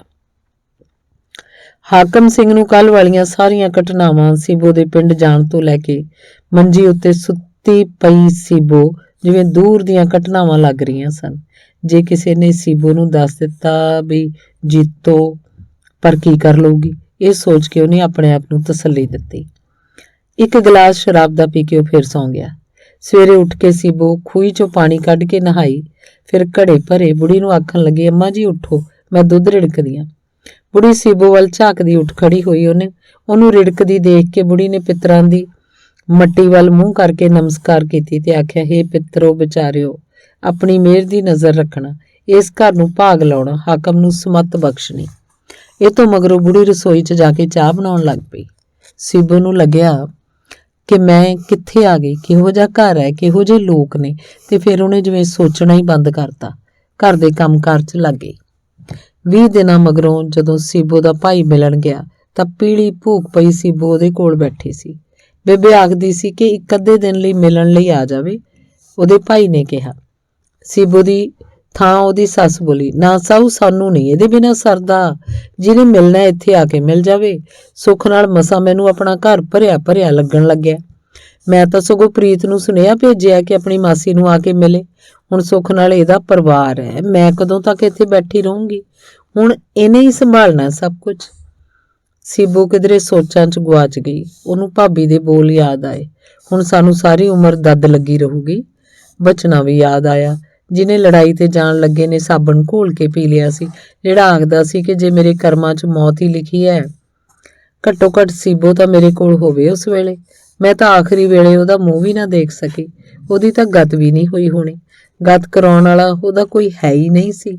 ਉਹ ਤਾਂ ਭੂਤ ਬਣਿਆ ਭਟਕ ਰਿਹਾ ਹੋਊਗਾ।